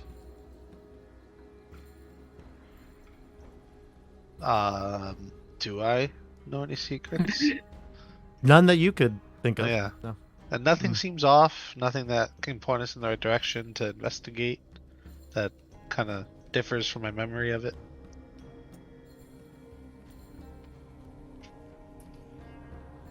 So, where to? I suppose then, if there is a barren wasteland and a single castle, To the we will castle. go to the castle. I agree. Okay.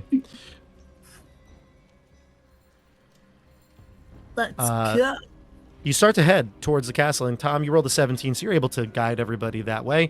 You're certain you are going the right way. You can see it in the distance, so maybe you have to avoid some outcroppings of trees, or low trees or brush, but you can always keep an eye on it, so it's really not an issue.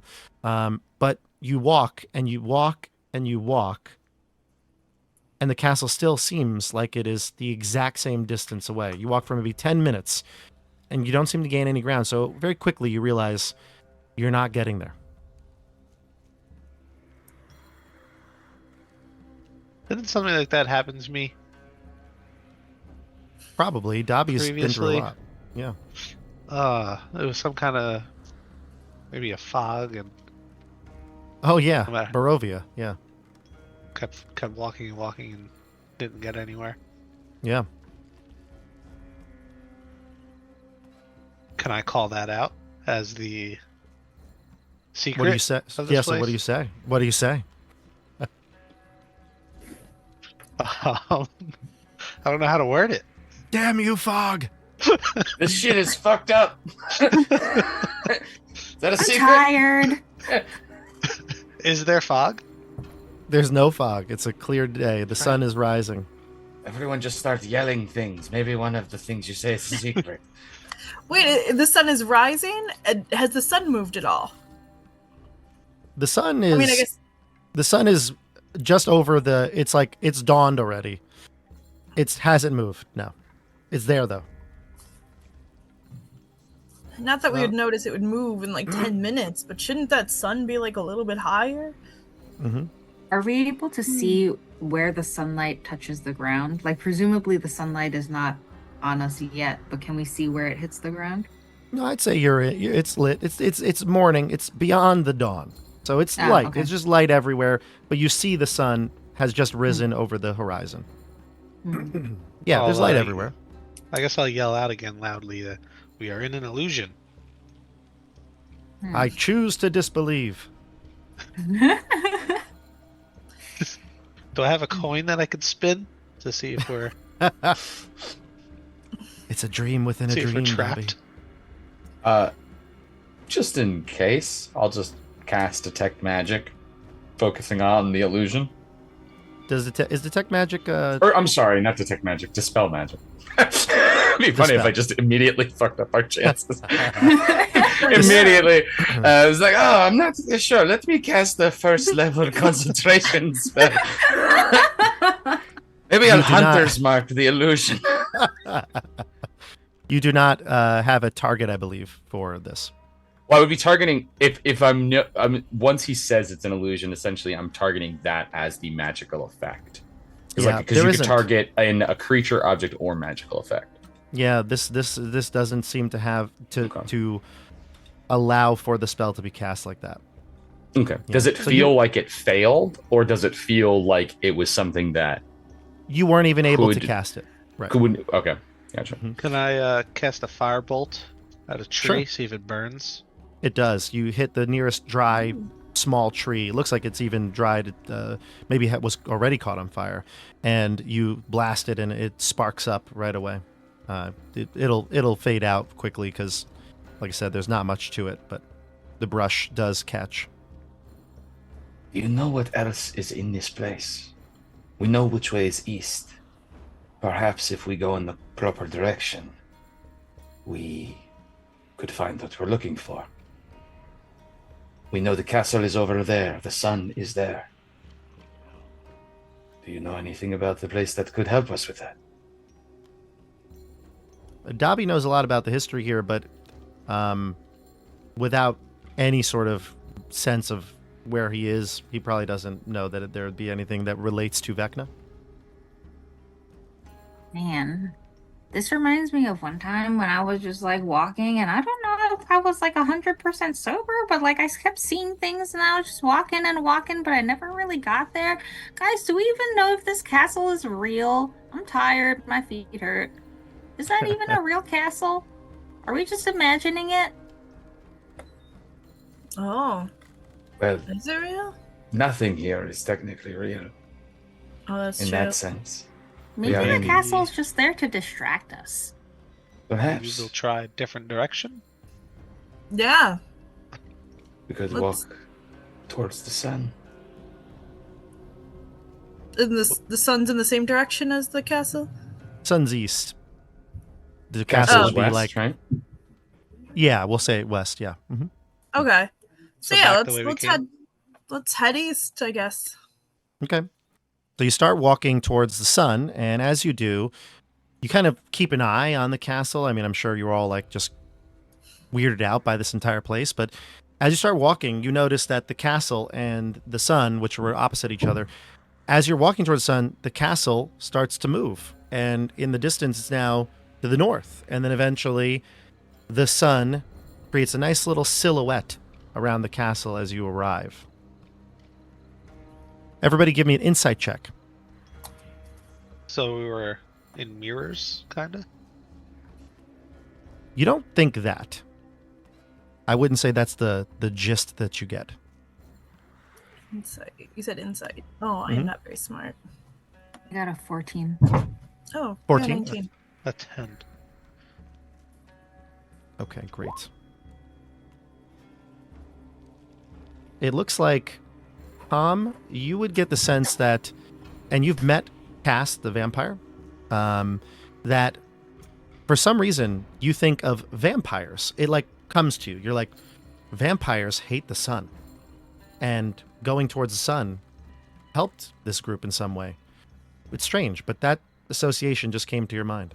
Cass is a vampire. Vampires hate the sun.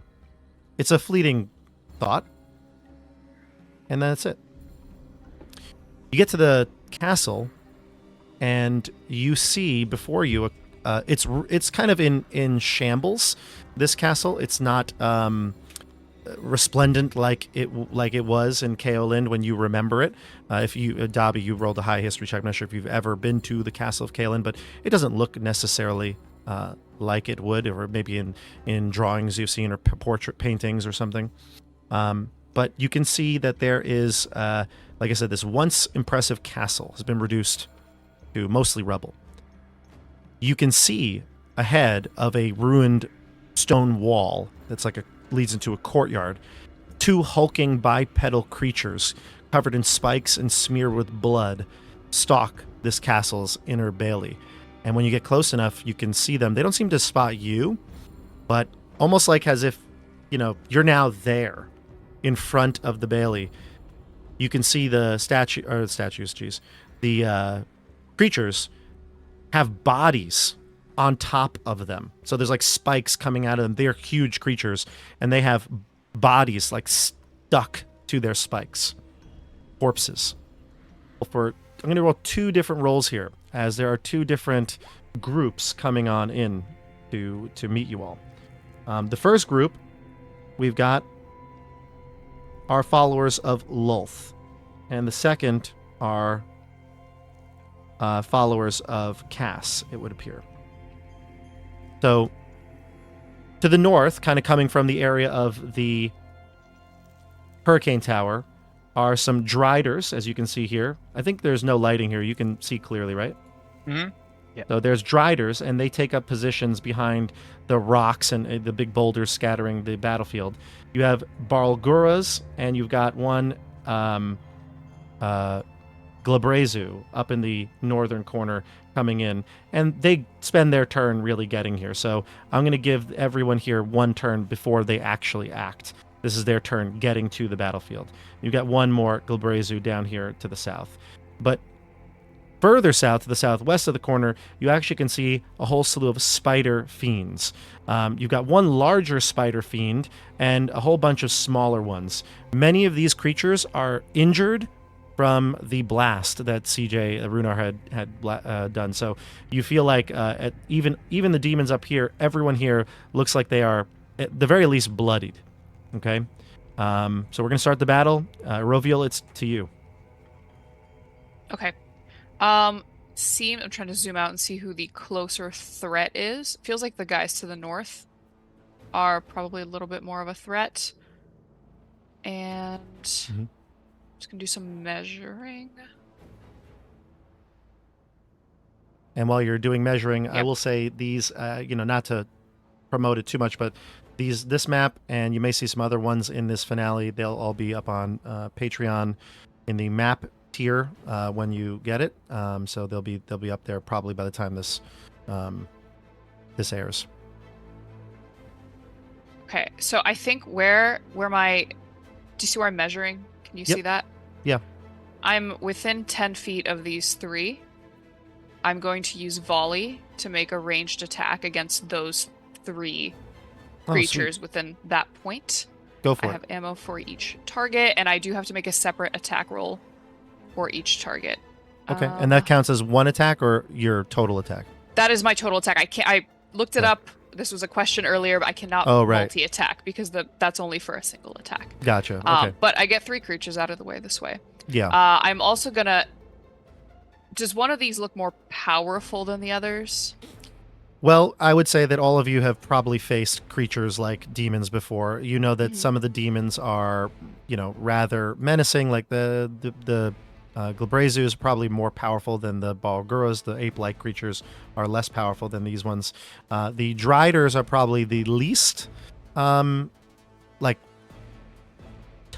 Let's just call it right, like tough. But they do have armor, and they seem like they're more humanoid, right? Like they got dark elf bodies on the top of them, so they have a little bit more versatility. Okay, I'm just gonna pick this guy at the bottom here. Cast Hunter's Mark on him before I attack, so it'll be an extra D6 to whatever his attack is. Okay. So first attack, I'll go with the Hunter's Mark guy. That's a 34 to hit. A 34 to hit. I think that you just nick him. So just nick him. Lovely. Just nick. 16 piercing damage. Disregard the Colossus Slayer. He's not under full yet. He is under. Yes, he is. They're all injured because of Yeah. Well, again, it depends on what CJ had cast. This is the benefit of spending his Meteor Swarm. Lovely. So then 16 piercing Colossus Slayer, and then 5 from the Hunter's Mark on this guy right here. Mm-hmm. So that'll be 22 total damage going up to this guy on the top right. Next, that's a 27 to hit. I'm assuming it hits. It hits. I hope it hits. Yep. Great. Even with the cover from the boulder. Great. And then 17 damage. And then actually, you have sharpshooter, so there's no cover from the boulder. Yeah. The last one is hopefully another hit. 20. Just a dirty 20. You have sharpshooter, right? So no, it does hit. It does hit, I should say. Right. And damage will be 22 damage. Wow. To that guy. Great. Excellent. Did great job there, Dasha. That's excellent. I think that's everything I can do in the moment. I'm just going to stand my ground. Okay. Wow. Excellent job. A lot of damage. These creatures are injured already. Now they're even more injured as these swarm of arrows kind of volley down on top of them. We go to... It'll be the forces of Cass next. And that's going to be the Spider Fiends down towards the south. I'm going to just widen the screen a little bit. They'll... They all moved into position, so that's their turn. Caddis, it's your turn. Yep. I'm following Iroviel's lead. I'm going to cast Wall of Fire. Nice. Where? It's a 60-foot long. I think if I cast it around here, I can get all 3 of these guys. Yeah, totally. Yeah. Mm-hmm.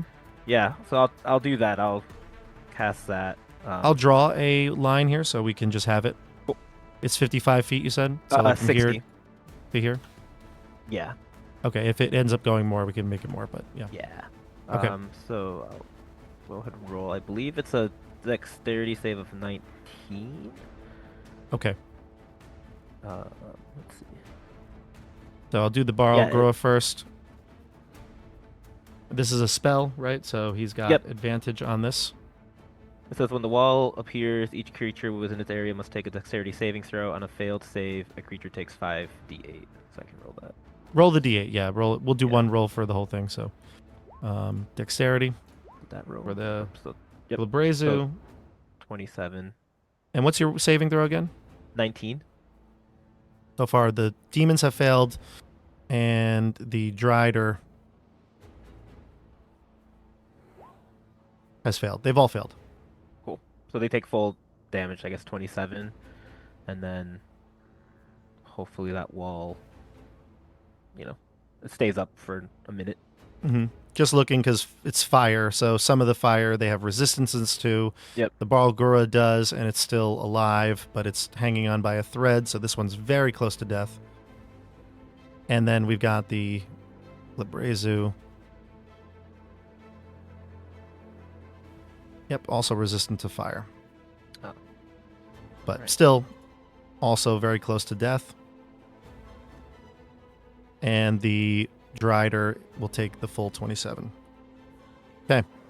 Next up, or you have movement or anything you'd like to do? No, I'm gonna stay back. I'm gonna keep my eye Sure. out. Let's go to Runar. Lucius, you're on Right. deck. I am going to cast Vitriolic Sphere at the spider creatures. I don't think I've ever heard this spell. What is this? This is. Yeah, I will. send I've used to it. VTT. Have you? Acid, I think. Lots of acid damage. Okay. A 20-foot radius sphere. Each creature has to make a dex save. I think I can get just about all of those creatures. So the big one and then the 5 little ones there. Oh, you're going down And to the south here? Okay. Yep, I'm going for those guys. Seems like the Avernus crew seems to have got some taken care of the north. So King they of the can all North. they can all make dex saving throws. Okay. DC 21. So for the little ones, I'm just going to roll a whole bunch of dice, and I'll just add it up in my head because that's going to be easier and quicker. And that's the wrong dice. So, they rolled real good for the D20s there, though. Let's see. And what's your saving throw? 21. 21. If they have, I think if they have a +5 to dex. They do. It's exactly +5. So it looks like we got 3 save, 3 fail, and then the big one, that's the other one you had, right? Yep. All right, this one will make it save, dex save. 17, that's not going to do it. Yeah, so they're going to take, so if they failed, they take they take 24 damage, and then they're going to take 12 damage. The ones that failed, let's see. Failed save, they take 10d4 acid damage, and another 5d4 acid damage on its next I see the turn. roll there. Is that Yeah. correct? It's 24 and then 12? And then 12. Okay. And then on a successful save, it takes half damage and no damage at the end of its turn. Okay, so we'll do 36 to... That's going to nearly kill every one of the spiders that you were able to hit, the baby ones. Mm-hmm. Nearly every single one of them. And the ones that did succeed are not quite there yet. So the red are near death. The ones with dots on them are near death. The other 3 are hurt and very much injured, but not dying. And then the bigger one takes the full. Okay, got it. Cool. Anything else from you, CJ? Nope, that's it. All right, Lucius, you're up. All right. Do we have stormy conditions? I would say windy and chaosy. Why not? Is it cool? All right. So I'm going to cast Call Lightning. I mean, it's a calm day, really. It's just I just wanted to ask. I like it. I'm going to cast Call Lightning, and I'm going to cast it, I think, at 6th level. This is so awesome. Right now, You guys are like just it's like superheroes. It's awesome. Well, I'm creating it's a 60-foot radius storm cloud. So that's going to cover most of it, Yeah. right? Yeah. 60 Like foot Thor, radius. And then it reveals like Black Widow, and then Hawkeye. Come on. Hawkeye. Okay, Hawkeye. I mean, and then You're like Doctor Strange. I'm like Doctor Strange. Telling you, we're like the Derlin Avengers. Yeah, except and you're more of like a PhD doctor, though. Yeah. Yeah. I think I'm going to only target using a bonus action one creature. So my action is to cast Call Lightning, and then with my bonus action, I'm going to summon a bolt on this guy right here. Okay, that one, yeah, perfect. Do you roll to hit, or is it a... It's a dexterity save. Dexterity, okay. 19. Gotcha. Here we go. 22. Okay. They'll take half of that? It's going to take half of 45. He's dead. Great. Nice. Oh, well, let me just check the resistances, though. That's the only thing here. He's resistant to lightning. Damn it. He is resistant to lightning. He's going to be alive. No. So he's going to take a quarter. This is rigged. He is. Yeah, these demons have tons of, like, resistances, yeah. He was going to die, and all of a sudden he's resistant to lightning. If he failed to save, he would have been dead. He's going to die from pretty much anything next, so. The stiff breeze. Yeah. Well, there's a lot of stiff breezes here, though. I'm going to move in a little bit. 1, 2, 3. Bring me Thanos. Let's say 4 spaces, and I'm going to say that I'm 30 feet in the air. 30 feet in the air, gotcha. All right. Let's go to the end here. Mordenkainen. Mordenkainen is going to cast... Let's see. He still has fly, so he's going to fly up in the air next to you. And he's going to... Let's see. He's going to fly over towards you, and he's going to cast... Well, he's not going to do it on you, actually, but he's going to cast a... dang. He's got some problems here. He's not on the right angle. So I guess what we'll do is he'll prepare to do Lightning Bolt. He's got the lightning kind of gathering in his hand. We'll do that. He'll ready an action so that when and one of these, the forces of Lolth move, then they line up to get multiple shots. He'll do it. And then we'll go to... charging up his hand blaster. Iron Man, yes. The lightning is like, what? Yeah. What's Caddis, though? A druid angel. I gotta figure that out. Yeah. Archangel? He's Black Widow. Okay, let's do... He's Captain Marvel. Yes, he's Captain Marvel. Captain Marvel. Yeah, he changed forms, too. It's crazy. It's great. Perfect. Yeah. All right, so that's the end of the battle round. We go to the top of the order here, and the Hasvongals that have been chasing you are going to arrive. There were 2 of them that were able to keep up with you, like I said, so they're arriving on the battlefield. Let's go to top of the order, Rovio, and I'll put them in the thing here. I'm going to target the same ones I had with the same exact tactic. I want to take them out. So starting with this guy. Let's try Sharpshooter. Let's see if I can... I'll take a -5 to my attack rolls. Cool. See if that gets me a +10. Who are you attacking? I'm sorry? I'm attacking the first guy that I have Hunter's Mark on. So that's Gotcha. 27 -5, so 22 to hit. That hits. So that'll be 18 + 10, so 28. You've eliminated the threat. Oh, he's gone. Okay, great. Where do you want to move your Hunter's Mark? I'll move it to the next guy, top right. Same thing. Sharpshooter. Ooh, 21 to hit. That'll be a 16 to hit now. 16 does not hit. Does not hit. Okay, moving on to the next guy.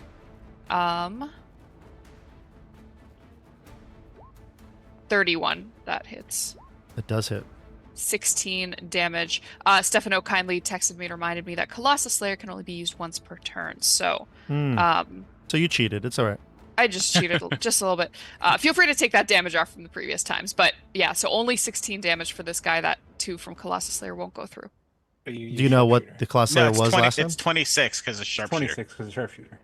Oh, yes. Yeah, you're absolutely right. Forgot about Sharpshooter. 26 on this guy right here. Right. Do you remember what the Colossus Slayer was in the previous one? Was it 6? It was It was 1, 6, and 7. Okay. I trust you. I'm like scrolling back. I just scrolled up. Great. 1, 6, and 7. All right. 6, 7. Stop. Get out. Did you, CJ? Did you see my addition to the Christian, how front dare you? to the page? I did, and then I changed it. I changed the thing underneath it. Oh, I gotta check it out. Let me go back. This one is now very close to death. This one is injured significantly. Great. The end of your turn. Do you want to move anywhere? I'm standing my ground. This is working for me. Okay, let's go to the creatures now. So the Hesvongals entered in. They're 50 feet in the air. They're swooping down, but they are just arriving. So that's their movement for this turn. They are not going to be able to act. That's like their turn. The forces of Cass go next. So the spider creatures will start to move. And you'll notice that some of them actually go towards the Glabrezu here because they're fighting them, honestly. So they're going to go this way. These little spiders chitter and scurry right over the rocks. They don't seem to cause it any movement penalty because of their many legs. And the others start to move into positions here. This one will move twice. And then 30, oh, it's actually 40. They can go a little more. They start to move into positions. Okay, 1, 2, 3, 1, 2, 3. All right, so these just move all the way. And we've got a couple of spiders attacking on this side here. We'll do some attacks with theirs. A couple bites. One does a web snare. And it looks like does one bite. Nope, none of them go through. They all miss. The baby spiders all miss, unfortunately, against the Glabrezu on the side here. All right, but they're attacking it. They've swarmed it. And then we'll go to Caddis. It'll be your turn. Runar, you're after the drow.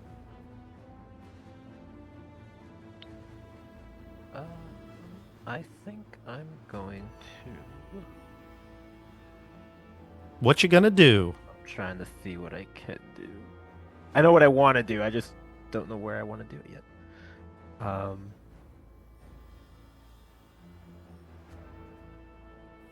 see. Are the guys right here? They've been damaged, correct, or not yet? Everybody's been damaged. Okay. All right. Except the birds. Right. Yeah. Cool. So I'm gonna fly my 90 feet. 5 to 50.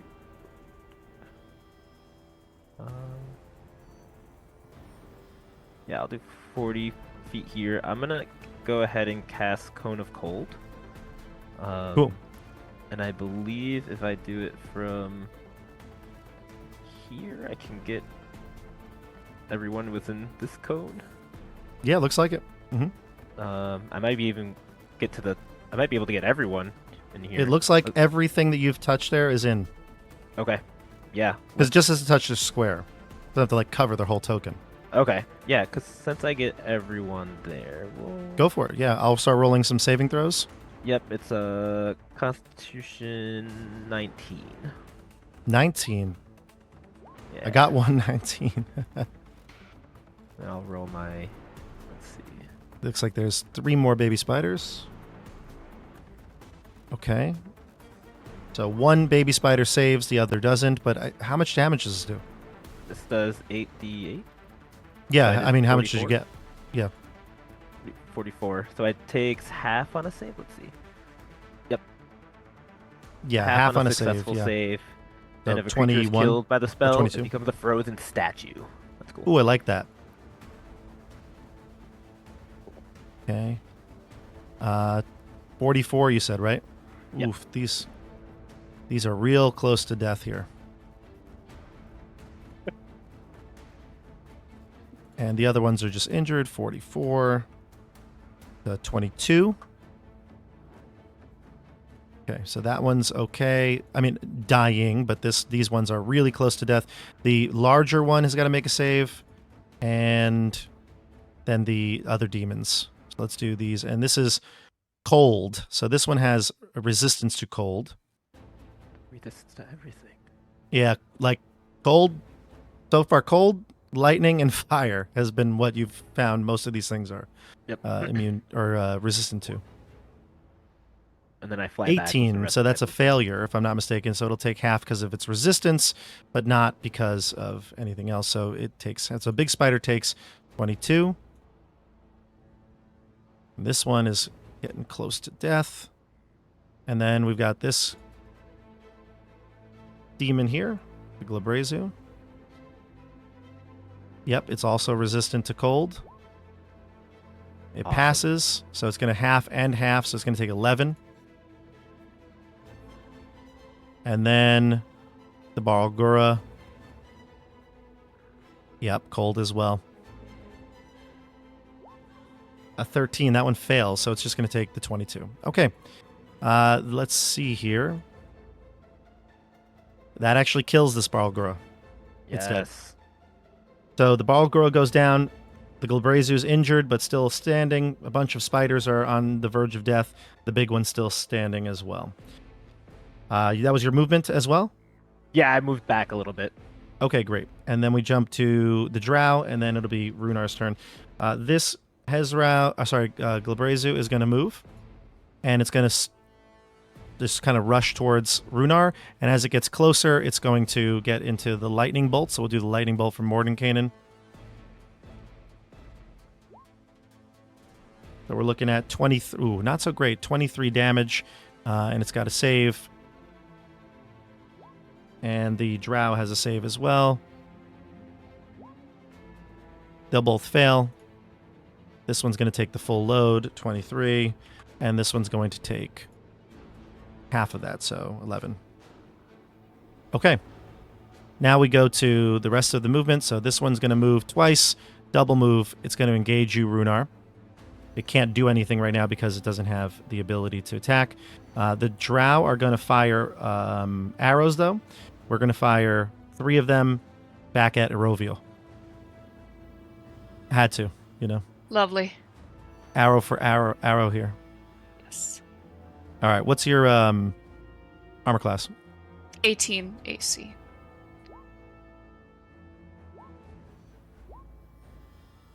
Okay. It looks like we've only got 2 hits, one of them being a critical hit. Can I uncanny dodge all of those or just one? 1. Can I choose which one? I'll let you decide. We'll flip a coin. Roll even or odds, any dice you'd like, and if you call it right, you call the crit. I'm going to say even. Okay. Odd. Odd. So you call the other one, and that's going to end up being 9 damage. It's 4 piercing and 5 poison. Do you have any resistances? Not against Poison? piercing Okay. or poison, I think. So you take 9 from the regular hit, Okay. and for the critical hit, you're taking 26 total. 9 and 26. Great. so okay, so 35. Yep. 35. Mhm. Okay. Yeah. Okay. And then looks like that's the Drow's turn. They're not going to move closer, but they are going to spread out because they're not stupid. They've been hit now by your stupid burst a few times, so they're going to move. Let's go. This one's going to go this way. This one's going to go this way. And that. Okay. That's their movement. That now we spider go to... takes the wall of flame, right? Because it ended its turn. Oh, I forgot about that. Yeah. Well, it won't end in the wall. It'll move Okay. to the other side, so it will be able to shoot. So does it start its turn, it takes damage, or just if it ends? Let me check real quick. Check on that for me. If it ends, start, then I'll let you roll it again. Otherwise, it would obviously move through that. Yeah, it says, let's see. Yeah, you let me know, and then let's go to CJ, Runar. I will. This guy's gotten all up in my grill. Not happy about it, but he's kind of on the verge, so I will cast Tasha's Mind Whip on him. I still have that at will, so... Who's Will? Exactly. Oh, God, that was a terrible roll, but DC 19 Intelligence saving throw. He fails. All right, well, he takes 4 psychic damage. 4 psychic. Okay. On 3d6. Okay. Jesus. That's Damn. terrible. He might be dead, CJ. I thought I killed him, but then he had resistance, and then he Yeah. had resistance to the No, lightning he bolt. might be dead, CJ. So I feel like he must have only Yeah, had he's like dead. two hit points dead. left. He is dead, CJ. Oh, thank God. Very afraid. And with that, I'm going to take a couple steps back. As 5, 10, 15, 20, 20. Yeah, I'm going to step back to these rocks here to try and get a little bit of cover from anything. And that's Sure. going to be my turn. All right, and then we go to Lucius. All right. I'm gonna turn to everyone. Well, I had a kind of a good look at these birds as they were coming in. Is there any way I would know if they're kind of beelining towards us? Totally, yeah. They're totally beelining towards us. They were following you through the air. Oh 'cause yeah. of Aroviel, yeah. So I'm just gonna shout back. Watch out for the bloodbirds. And well, let's see what I can. There we go. All right, so it looks like I got all 4 of these in this, right? The birds are 50 feet in the air. This is a 40-foot cylinder. 40-foot high cylinder. So could I get the bottom of the birds or the top of these other creatures? You cannot. Yeah, you cannot. Right. Yeah. You can do the birds if you'd like. Yeah. I'm going to start working on these birds. So I'm going to attack these birds. Let's see if they're resistant to everything. Okay. And I'm going to cast Ice Storm. Okay. Wow. Very low bludgeoning. But Dexterity? It's going to be DC 19 dexterity save for both of them. Okay, they both pass. Of course they do. And they are both resistant to cold. Okay, Classic. so they're going to do... It's going to do very little damage. Like It's going to do 1 5. plus 3 or 4. Yeah, there we go. 5 damage. Yeah, it's because it's half and half. That's 3 plus 2 is 5. But the hailstones turn the storm's area of effect into difficult terrain until the end of my next turn. Okay. So at least they'll have to deal with that. Okay. Yeah, well, I'll give it to you. I mean, like the air then maybe like is like, you know, the hail, you know, stones or whatever are causing them to slow down or something. It's 20 feet. Do you want me to keep? I can keep that there if you want to use it as reference. I If wish you I could want, turn it yeah. a different color.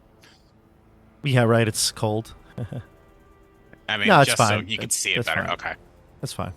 Okay. And then I will use my bonus action to call a bolt of lightning on this top one right here. Bolt it. I did not want to do that. Roll your damage. I just made another circle or something. I'll delete it for you. That was my circle. Oh, that was your circle. That was me. So many circles. You troublemaker.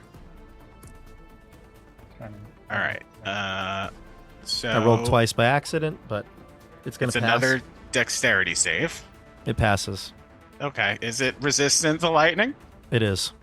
Oh my goodness. All right. So it's going to do 9 damage. Hey, it's better than nothing, you know? You're right. And Okay, I'm gonna back 9 off. damage. Anything else from you, or? That's it. I'm going to back off. Okay. The lightning bolt and the cone, or the sphere, or the cylinder, colander, whatever this is, it is not as effective as you had hoped. Okay. All right. And that is the end of round 2. And just so narratively we can understand what's going on here, the battle is raging. There are still, combatants in the war between Cass and Loth fighting in the main area, but you've drawn a good amount of attention, plus decimated quite a bit of the battlefield anyway. More and more of these creatures are starting to come to you, ragged and war-torn, but they're coming towards you, and they're slowly making their way here. And we'll just say that basically these rounds, even though they're 6-second rounds and it's, limited numbers of people, this all represents a big battle raging for a long time. It's not like this is you're fighting in this battle for 10 minutes essentially. And so it's been some time has passed, and more of these creatures are coming in. And Mordenkainen looks to all of you and says, I have to go. I'm getting a message. It's one of the other crews. Keep the distraction going. Good luck. And he flies. And he's going to try to take one of these Hezvongals with him. Maybe he'll try to do that. Maybe we'll do a charisma check on Mordenkainen and see if he can somewhat lead them away from you. Why don't we do this? Dasha, since you're first, give me a check for Mordenkainen. Just roll a d20, and I'll tell you what he has for his... The 12. So it's plus... It'll be plus 3, so 15. Let's see what the Hezvongals do. See if it draws any of them away. Yeah, it'll draw one of them away for sure. Great. So, yeah, one of them will start to chase and go this way. CJ, what have you made up here? I don't even know what's going on. What? There's circles and... I made one circle. Templates? I don't know who drew this other There's circle. 2 circles. I don't know who drew this. Oh, that was Stefano. Gotcha. Mm-hmm. I didn't draw the circle. I made a cold circle instead of a red circle. Yeah, I made a circle. And you... A circle. That's kind of circle. Gotcha. Yeah. All right. So some more spiders enter at the bottom of the map. I'll zoom out the map in just a second and get the things there. But Erovia, it'll be your turn. Just let me get the tokens out, and then you can decide if you want to go somewhere else with your turn. That would be great. All right. But what are you thinking right now? What's coming into your mind as the more foes enter the battlefield? A couple things. We're now cognizant that other crews are doing something actively, like they've arrived, something's happening, they've summoned Mordenkainen. He's gone. We need to keep this going. My question is, how long do we need to keep this going? Because more and more people will keep coming. So, yep. As long as you can, is what Mordenkainen basically said. As long as you can. And the goal is to try to get the people as much time as possible. And try to actually make it so that the forces of Lolth ultimately lose. But you're hoping the other groups will do that. Mm-hmm. Yeah. All right. So I've placed a few more creatures on the battlefield here. We've also even got some drow coming in. Some regular foot soldiers of the drow. Okay. I think we're good. I'll let you decide where you'd like to go now. I'm just going to show the top portion. So we got this Hezrao coming in, this larger demon. Another Drider that seems to be commanding the drow next to it. Then down to the bottom here, we also have a Raclupus spider, which is another larger one. This one looks like it's got some sort of aura to it, maybe magical powers, and it's commanding 4 more of these baby spiders. So let's go to Eroviel. It is very tempting to want to aim now at these guys down here because they're all clumped together nicely, but I do kind of want to finish the job of taking out some of the big guys up here. Mm-hmm. It was Lucius, or no, it was Runar who was attacking the guys in the circle. Is that correct? No, Lucius. It was Lucius. Okay. But I didn't hit the spider creatures with it. I was just trying to hinder the movement of the birds. The birds. Okay. And it will. Is this guy dead? He's fighting. No. Okay. He's removed everything that was dead. Okay. Everything that's died is gone, and you can see if it's got a dot on it, it's basically near death, like bloodied. Yeah, more than bloodied. Everything here is actually started bloodied. So I need to finish these guys off. These 2. The Driders to the north? Yeah. I'm just going to continue fighting them. It's so tempting to switch to another target, but one already has Hunter's Mark on it. I think. Go for it. They've all moved around. All right, so I think this is the one that had Hunter's Mark, the one to the right. Mm-hmm. I'm going to Sharpshooter once again and take that hit to my attack roll. It's 26 to hit, so 21. That still connects. Great. 17 plus 6, so 23 to hit plus... Remind me, which one is it? Is it this one? Yes, it is. Yeah. Okay. So 20, the piercing and Colossus Slayer was That kills 23 plus Yep. a 6. That Great. kills the first rider. I will. You have 2 attacks, right? Yeah, can I use a bonus action to transfer Hunter's Mark to this guy? Is it even a bonus action or is it free? I think it's a bonus action to switch it. Oh, but I okay. might be Well, wrong. either way, yes. Either way, yeah. When it drops unconscious, it's a free. Oh, then it's Yes. free. Okay. It is free. Perfect. Mhm. Then I'll switch it to this guy and try to take him out. Same thing, sharpshooter. That's a crit, but 16. Nat 1. Nat 1. Yeah. Mhm. Yeah, crit fail. Sorry, I should have specified. Nat 1. Yeah. Not a crit. Crit fail. It's a crit. It's a crit fail. Dasha's trying to use Colossus 11. Slayer multiple times. Yeah. It's a crit, Bob. It's a crit. So Well- that's a 6. That's a nat 1, 16 minus 5, 11. I'm doubting that does anything. It misses automatically because it's a 1. Great. Yeah. Lovely. She will curse, and I'm gonna run and hide behind these 2 boulders, like between these 2 boulders, Yep. for some Okay. cover. Yeah, good idea. That's me. We go Bruno to the sees you forces hiding of behind Cass. the boulders, like, welcome to the boulder hiding club. Yeah. Good to be here. The 2 of you. She's got her back against one of the boulders, like reloading, ready to go. Caddis, are you in the air? Yeah, I would be like hovering. I wouldn't be like flying up high. Okay, just like 5 feet off the ground. Yeah, yeah. Okay. Stefano, are you still 30? Yeah, sure. Okay.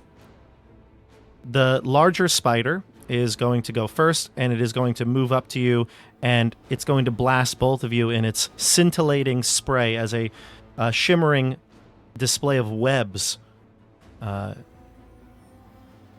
hit you. Give me a wisdom saving throw.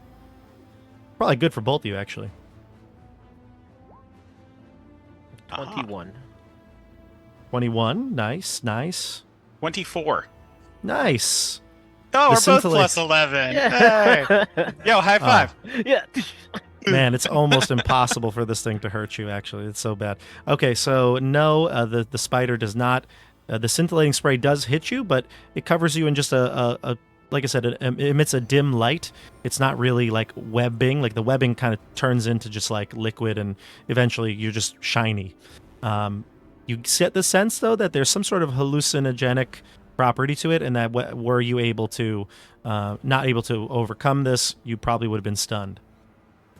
So it moves up to here and blasts you. Let's see. Actually, it's 60 feet. I don't think it can hit more than you. Maybe you'd be able to hit CJ, though.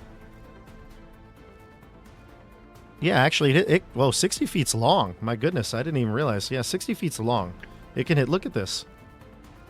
Yeah, but how high can it go? That's a good question. Because if it's going diagonally towards us, 30 feet in the air. That is true. That is true. But it's got to be angled so that it can hit. But it's a cone, right? It's a cone, yeah. Oh, Yeah, We got to do so some it's Pythagorean theorem it'll here. hit us. It'll It's hit. 60 feet up and straight and to the sides. So So we'll say 30, It'll hit us.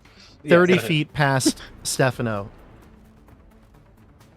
Yeah, it can hit you all. Yeah. So It'd have to be. Yeah, it'd have to. Yeah. Even though I'm not really hidden, but Erovial is. Kind of like that. We'll do that. Go ahead. Give me wisdom saves for you two. Is this a charm? It's not a charm. Okay.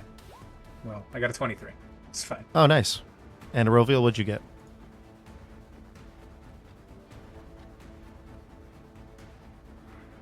Sorry, what save am I rolling? It's Wisdom. Wisdom? Okay. Wisdom. I just had a turn order pop up. Was 19. that intentional? No. I also just saw totally that. not. Okay. 19 for me. 19. So yeah, you're fine too. You guys are tough here. All right. The rest of the spiders are going to have to just double move to get to you, so they're going to do that. And we'll get going here. Looks like, Christian, you're going to be really popular. All right. And then we jump down to Caddis, Runar, the Drow, then Runar. All right. Seeing being surrounded, I'm yeah, why not? I'm going to cast Sunburst. Sweet. That's gonna be really good. Yeah. Let me see. Or is it Sunbeam? Which one do I have? Sorry. Lucius casually just puts on sunglasses. Yeah. Yeah. It's a 60-foot line, 5-foot wide. Yeah. Sunbeam. Yeah. So 60 feet, I think. Do you want to move in any way to get more Well, then creatures, or? I would take. It's 5 foot wide, so I would say you can get at least the 3 in front of you and the big one if that's what you're looking to do. Yeah. That's what I was planning to do. Okay, so let's do it. Roll your damage, and I'll take the saving he- throws here. Yeah, because even if I move, I'm only gonna. This hit- is also concentration. Do you? That means you drop the other one, right? Yeah. Okay. Yeah. Let's do that. Let's do the Sunbeam. Okay, roll your damage, and I'll just keep this beam right here. There you go. 34, and that's radiant. Nice. What's the saving throw? Is it It's dexterity? a Constitution 19. Constitution. And if you fail, you are blinded until your next turn. That's interesting. So the big one failed. Sweet. And the little ones, we'll do the little ones now. Con. Looks like 2 of them passed, the first 2, and then the second one fails. So they take half the damage as well? Yep. It's radiant, Okay. if that matters. Radiant. And, ooh, they're very close here. This one, 90 minus 22. And this one dies. The south, that one dies. All right. Yeah, they're not immune to radiant, so that's good. Okay.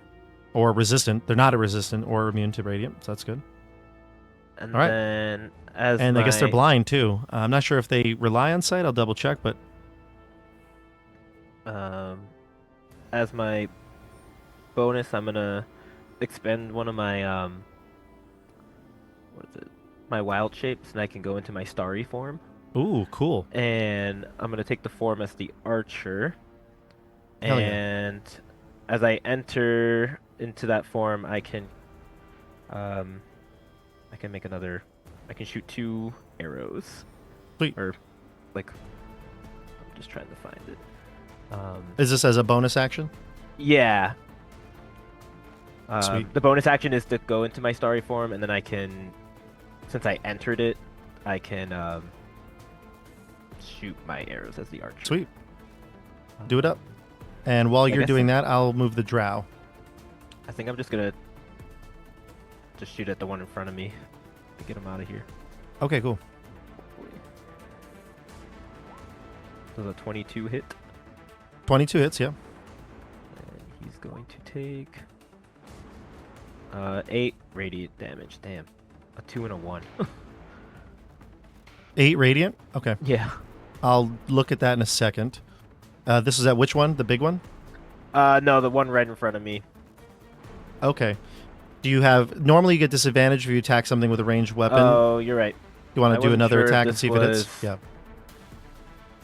Yeah, I wasn't sure if this was Yeah, just do another one real quick. Yeah. My fault. 23. You hit. And 12. 12. No, we take the first one. 8. Okay, 8 Because it's radiant. just to see if you... Yeah. Yep. Mhm. All right, he takes 8. Let me see if that kills it, actually. It's pretty hurt. Yep, it kills it. Nice. Okay. And is that your turn? That would be my turn, yeah. All right, great. Excellent. So you're swarmed, but you're doing damage. You've blinded some of them, so you think.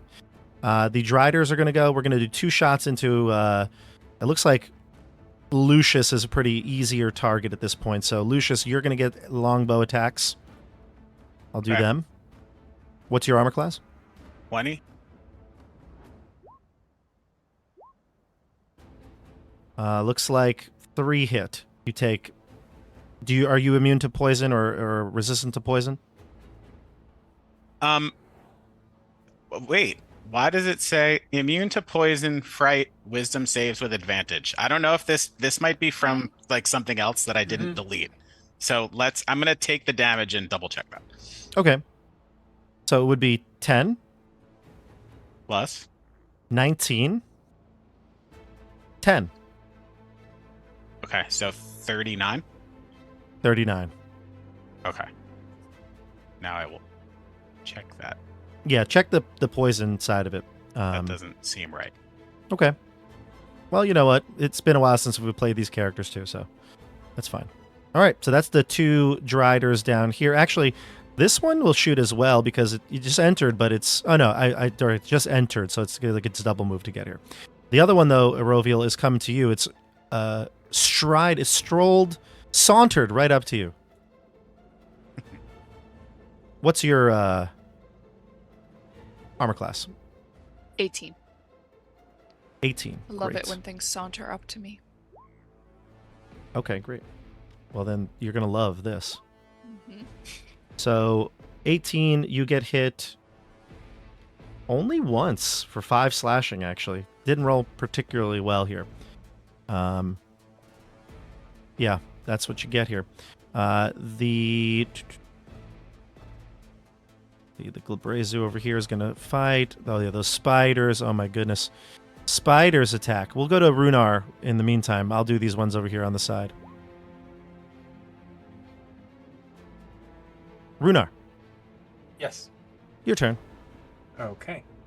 From here, I can see all of these creatures, and Eroviel, you got that.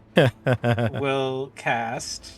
Let's do a chain. Oh, man, these guys are like so weak. They're all gonna die pretty fast when I do this. Maybe I want to do, but those guys, I saw lightning hit those guys and it didn't do a lot of damage. Well, it was the demon things, not the Drider things. So maybe the Drider things. All right. How far are these Drider things? He has cleared these spiders and he is now moving. That Glabrezu has cleared those spiders and is now moving. Yeah, but he took, he's not gonna, yeah, I'm just gonna cast Chain Lightning. Ooh. At the Driders up here. Yeah, I'm gonna that one. Sure. And that's gonna be Chain Lightning. Boom. DC 21 Dex saving throw. And it's going to hit this one. Then it's gonna chain off and hit this one that's within 30 feet, this one that's within 30 feet, and why not this thing that's back there, even though it's probably resistant. You're coming a little low, though, CJ. I didn't hear everything you said there, but I assume you're talking about the yep. The Goristro. Yes. Yeah. Exactly that. Okay. It is not immune. It is resistant. Okay. And it's you said Dex? Dex 21. It does fail. Okay. So it's 52 lightning damage to anything that failed of those 4. All right.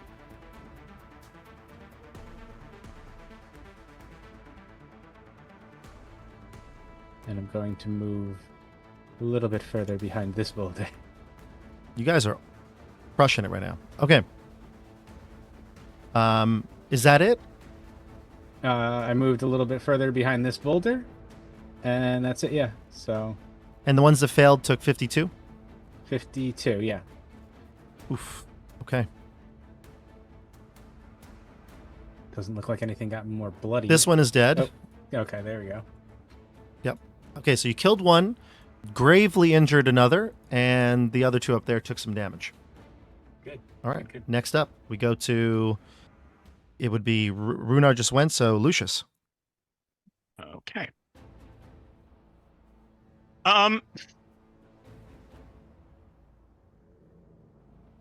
Okay.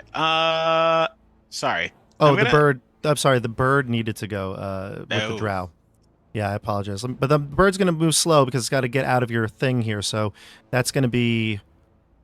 It does move pretty fast. It can move, I think, if I'm not mistaken, 100 feet if it double moved. Let me just double check. 120 feet if it double moves. So how far is this sphere? 40 feet? It's a 20-foot sphere, so I guess it's using... It looks like it's using 60 feet of its movement to get Gotcha. out. Yeah, I'm actually seeing more like 40 is the... So double that, it would be 80. Okay. Yeah. Because I'm counting like the back edge of it, right? Because that has to get through it. I see. So Yep. I'm going to put 80 to here to get it out. Mm-hmm. And then it's going to move 40 more. So it'll go right to here, kind of right in your, within 30 feet of you. Got it. All right. And that's its double move. Okay. All right. Next up, we go to Lucius. Okay, great. This makes my life easier.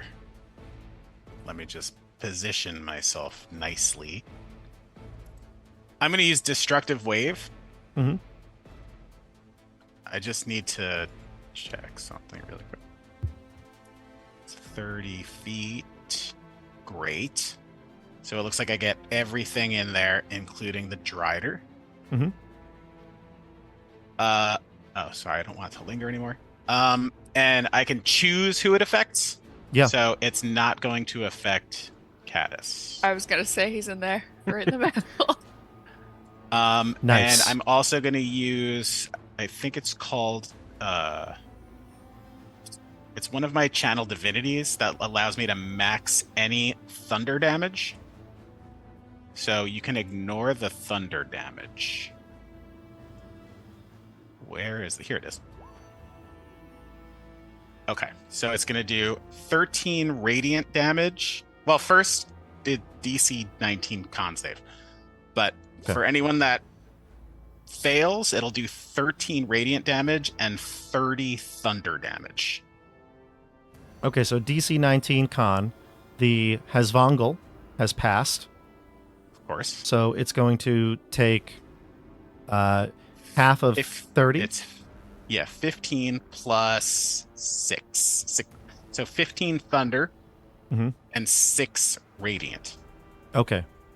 So 21 in total. It's not resistant to any of those things. Yeah, thunder's much better than lightning. Okay. What about everyone else?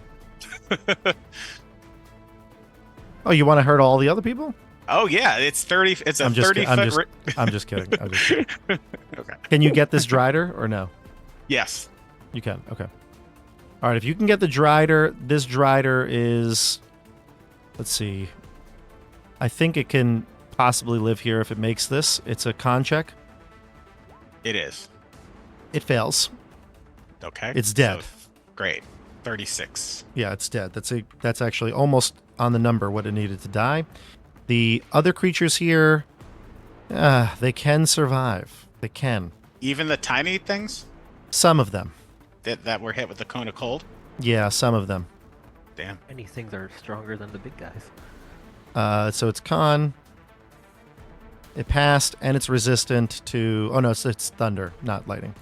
So that would be the 21 as well. So that... Yeah, okay. So the ones that are dotted are dead. So that one's dead. The one here in the sunbeam. This one is now dying. Very close to dying, I should say. And then... What else we got here? The big spider? The big spider and I forget what this thing is called. The Glabrezu. The Glabrezu. Thank you. God bless you. The spider succeeds. So All it right. takes the 21. Yep. Okay. And the Glabrezu, he's got another con check. Oh, he nat 20, so he's good. He's not good. He's hurt, but he takes the 21. All right. Anything else? Did I miss anybody? Yeah, you bet. First, I'm gonna use the rest of my movement to try to maybe deter some of these things. 2, 3, 4, 5, 6. Sure, let's just say I'm over there. Sure. And as a bonus action, and I forgot about this, which is cool. As a bonus action, I will call my lightning down again. Oh yeah. But here's a really fun thing. Wait. Hold on. Sorry. I need to do something really quick. Your burst thing wasn't a bonus action? I need to make 3 Constitution saving throws. Why? From the arrows that hit me. Oh my god, this could ruin everything. Well, the only thing it'll ruin is it won't let me call down the lightning anymore. Okay. You fail. Yep. All right. So the lightning is gone. Oh man, Thor is down. How many times did you forget to do that? No, what about I think it was only that one turn. The cone thing or the cylinder, is that still there? No, that's gone too. Constitution? That disappears at the end of this turn. Actually. Gotcha. Okay. Gotcha. All right. So now but the giant lightning cloud is gone, which makes me sad. Yep. Okay. That's the end of yet another round of combat. Again, these rounds are simulating multiple, minutes going by, battle raging. To the south, the ground begins to shake. You all hear this, feel this. Even if you're in the air, you can sense the tremors going on. And you can see this massive creature. I have a picture of it. I am not going to share the artwork just yet, but it is a massive creature, multiple arms, body of a spider, head of like a demonic wolf, and it lets out a massive roar, a howl that echoes through the chamber. It's very loud, piercing your ears. Most of you have to cover your ears to withstand it. I'm just imagining the master being like, Dr. J. He's there. You there. And the giant demonic wolf spider looks at you and says, "Excellent work, Dr. J. Dr. J. Have you brought me the rod bearers?" And Jalazanak says, "I do not know their true goals here. They have only introduced me as friends of Noxa here." And Quentin, I'll let you decide if you want to do anything like Dispel Magic at this point. Well, I want to know. So, just because it's hard to tell with the physical map, because it looks like I'm seeing something kind of protruding from that. Everybody, just move your tokens into the map so you can all see it. You can move yourself kind of near the the Jalazanax. Yeah, move your tokens here just so you can see the room better. This is coming from. Yeah, that portal at the. Okay. Yep, I'm moving you all just so you can see it. You moved me real far up. You can be wherever you guys want to actually be, but that's so you can just see it and see where it is in. Does it look relation. like Miska can come through that portal? I would say give me either Arcana check or Investigation as you scan it from a distance. From a distance. Fuck. Arcana, no. I mean, it's unknown. I mean, it looks like part of the portal is open, but if it were open, he would easily be out there. So probably not, but to some extent, maybe. That was so helpful, Bob. But you don't have a magical, like a knowledge of magic to tell you the true nature of it. But it looks like he's not able to get out. Okay, I'm going to just as I walk past. Then is this like a portal to the abyss? That's a good question. Did you roll a Arcana check or a Investigation? Oh no, Bobby would have no idea. Maybe one of the other characters would know. Gotcha. Bobby knows the Virtus and the Feywild, and that's basically it. It looks like some sort of a prison for him. It doesn't look like it goes anywhere. Like there's no other area.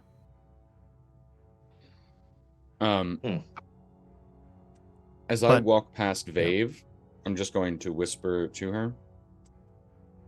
Your sister is under an enchantment. Do not be alarmed. I'm going to dispel it. But she nods. And I'm going to cast a spell magic on Vave. And Noxa immediately. Sorry, on Noxa. I mean. Yeah. Oh, I was reading your mind. Yeah. And she comes out from under it, and she's like, "What?" She goes. She knows where she is. She was aware of what was going on. She goes, "Sister," and she goes, "I'm back." And she grabs her arm. And she goes, "We have to get out of here. They plan on releasing this creature." She whispers it to her. I would say, Quentin, since you're close to her, you can hear this too. So then who are you? We are friends of Kaz. Of course. Here by invitation. Ah, the friends. He really emphasizes that word. I've been expecting you. You've brought me the rod pieces then. Good. Bring them to me. Give them to Jalzanax. We were told to speak only to Cass and give the rod pieces only to Cass, actually. So please take us to your leader. Silence, you fool! And the noise of that actually echoes throughout the hall, shakes the entire chamber. And he says, I dictate what Cass does. You have brought the rod pieces. Give them to me. Sorry, are you stating that we've brought the rod pieces as if you could will it into existence? Is this like you've read The Secret or something? Are you saying you don't have them in your possession? I'm saying that regardless of if we have the rod pieces, why would we walk in here with all of them on our person?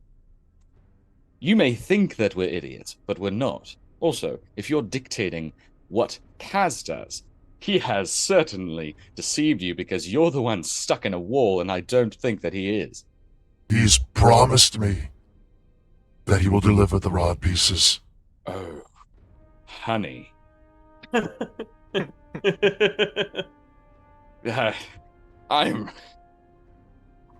I'm so sorry to tell you, great archdemon. You have been sorely deceived. This is what he looks like, by the way. You have been... Is that a rat coming up? So I just shared the artwork with you. No, he's a arachnid lower body, and he's got wolf heads like as appendages on his lower back. Oh my god. Yeah, Cool. they come Wow, out looking. now that he's like angry and he stood up fully. You can see his whole image now. He's also backed away. He was kind of crouched by that opening. That's how you were like communicating through that like it's like a 5-foot hole, this circle of stones. And he says, Cass would not deceive me. Our interests align. He You needs me. trust in a vampire? He needs me to defeat the forces of Lolth so that he can get to his true prize, Vecna. Well, sorry, I haven't done this in a while. I used to negotiate these sorts of things a lot. He needs you to defeat the forces of Lolth.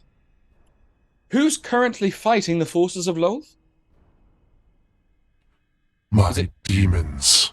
Perfect. So he has already gotten what he wants off of a promise, And with look at the battle. absolutely no guarantee. Look at the state of the battle. Lolth's forces are overwhelming him. They'll be at the Citadel soon, and you'll all be helpless. Vecna will remake this world. You in it. So what is it that exactly you're promising? So wait, are your forces integral to his plan, or are your forces being defeated? It He can't needs be both. me. Yeah, this really feels like dissonance. Where is he? Maybe if we can all have a conversation here, this would be easier. Yes, we could sit Yes. down, start with some I statements. I agree. Perfect. Bring the rod pieces to me, and I will make sure that Jalzanax retrieves Cass. That's not at all what we just said.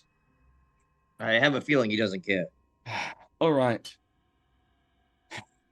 I'm going to. God damn it. Are we doing this? Well, fucking Mishka is trapped in a wall, so I don't feel like we have to worry much about them. I'm just gonna say, all right, fine. The jig is up. Jazanex, why don't you come help us retrieve the rod pieces? They're quite heavy, and we can bring them back to your boss or mother or whatever this is, and then you can get Kaz. Or whatever this is.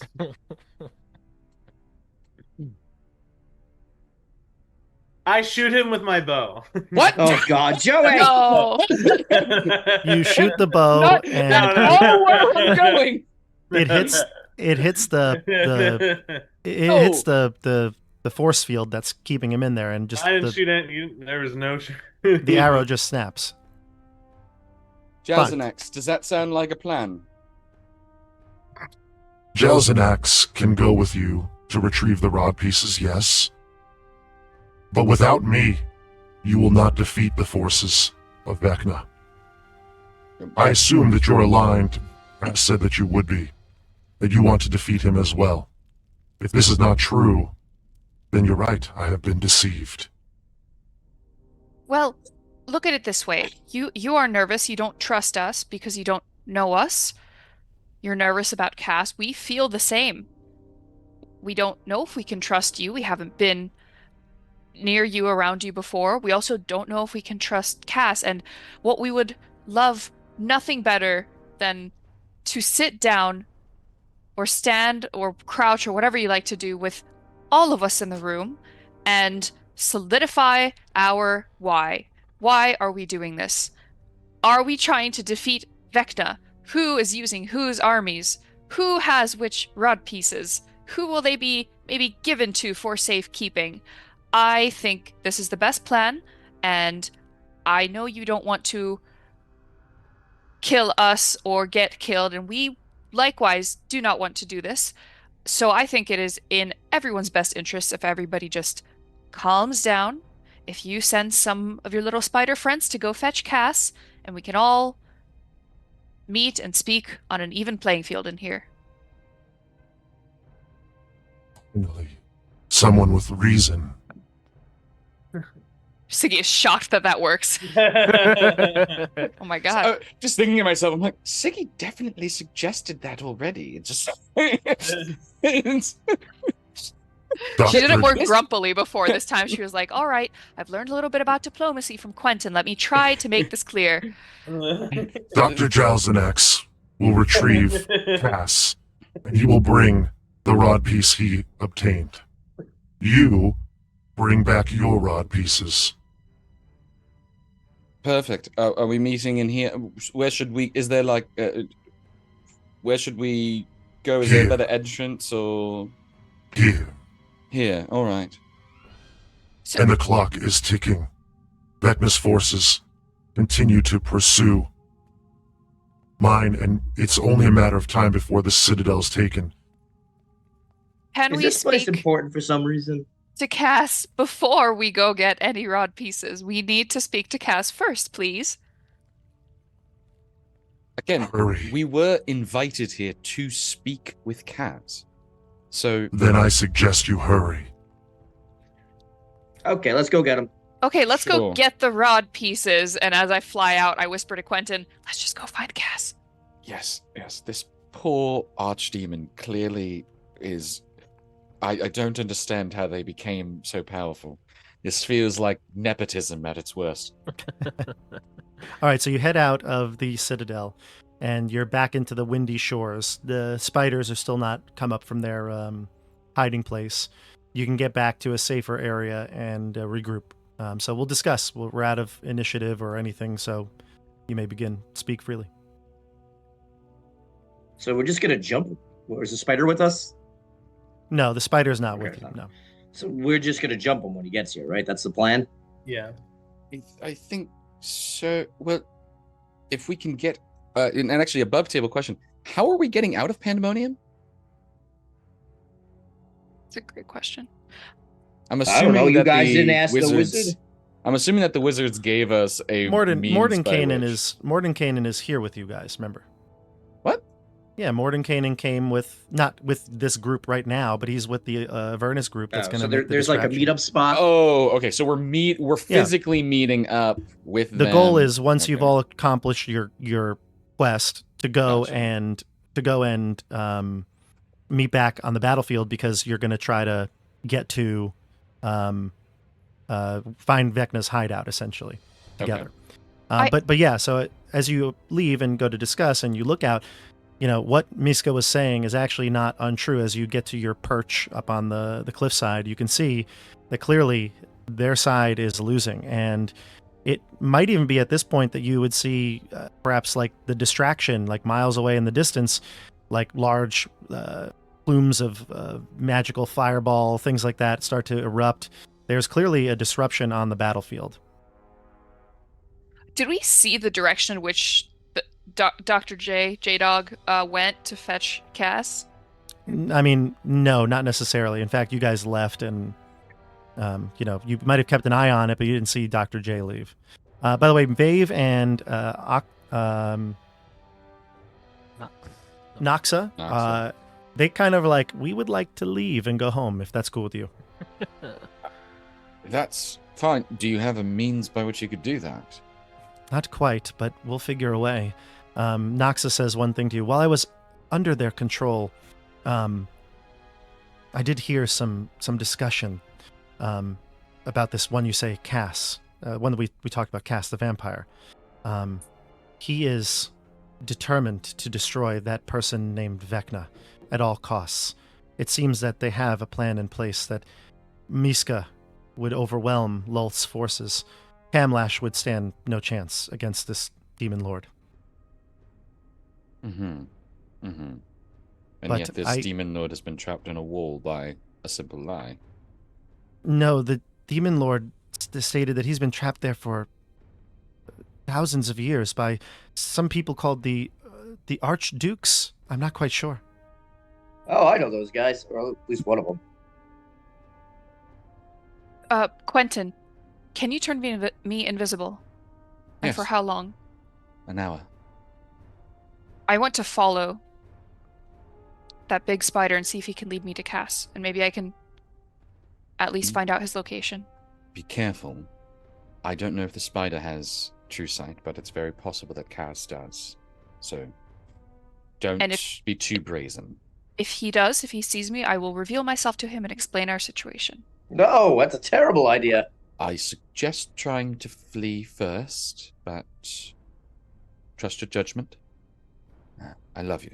And This is a sprite who ate candy off of a floor to fake She is a I am a fairy. fairy. Thank you very much. You should know the difference. You have a pixie Whatever. in your. They're all the same Actually, you have a thing. sprite in your pocket. The same.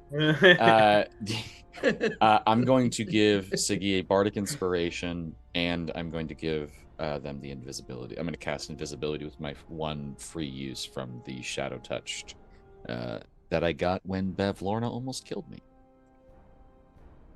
Okay.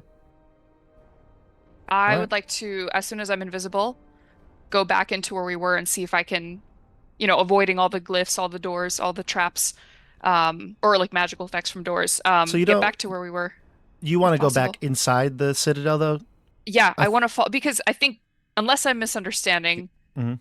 Dr. J was going to go fetch Cass while we quote unquote fetch the rod pieces. Yeah, so I want to know where he goes. If you want, you could, because remember, you can't enter into the glyph will go off when you go in. So you would know that like that glyph will go in, and it was because they are not. They tried to open the door and they weren't.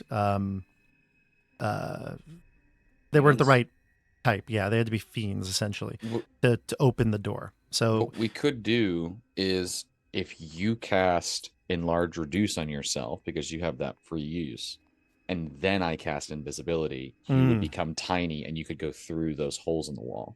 that could work. Let's do it. I will Okay. make myself tiny. So yeah, so you'll head in and you can see the spider. The spider is like in its room, the one that was a command room. It looks like it's telling those little spiders to go out and do something.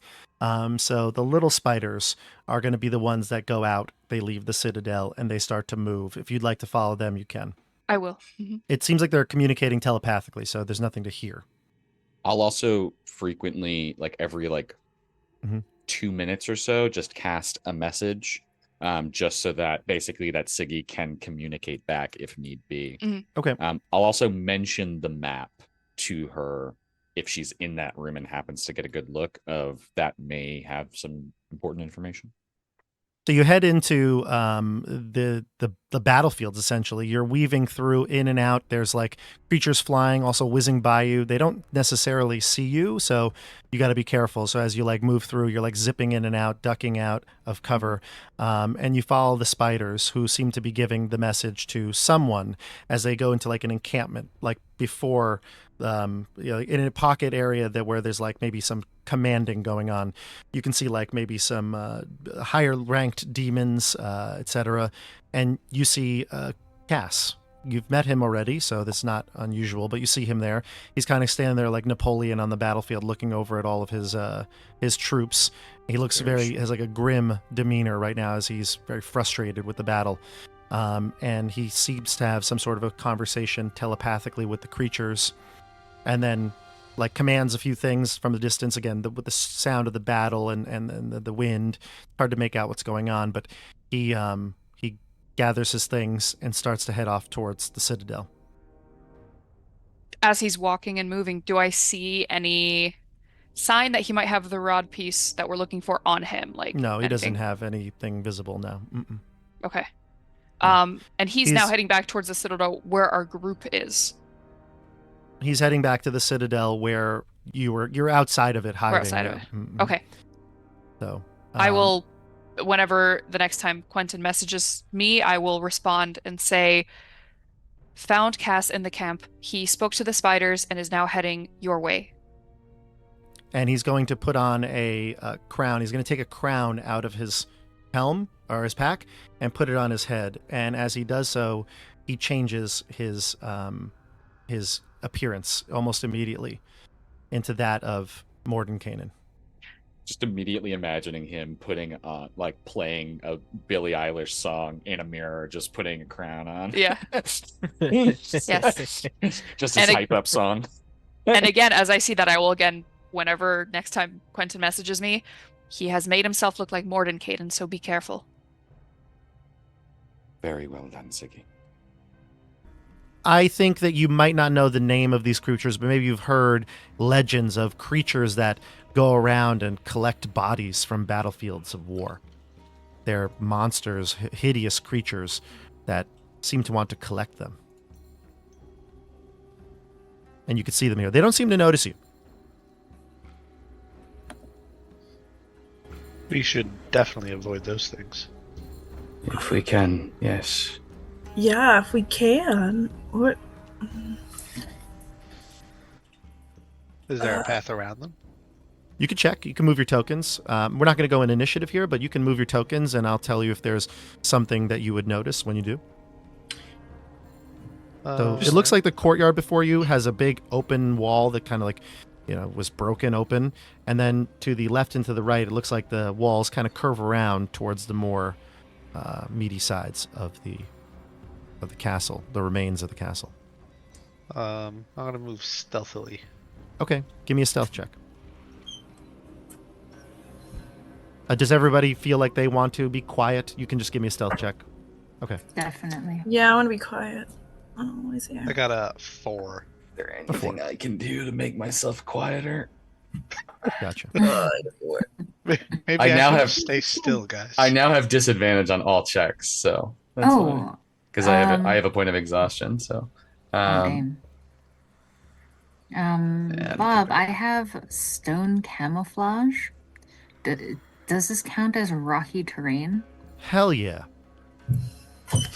Oh yes, let's go. There's rubble everywhere. Look at all that rubble. All right. Bear got a 23 on the stealth check. Ooh. Okay. Dobby, Got a you 13. stub your toe. So does Kashar, it seems. Oh no, Kashar, you rolled okay. Damn. 13. You stub your toe though, Dobby, and maybe it knocks over Oops. like some bricks on the wall or some stones from the wall, and the creatures glance towards you, but they pay you no mind. Perhaps we can just walk through. They collect corpses. They don't necessarily make them.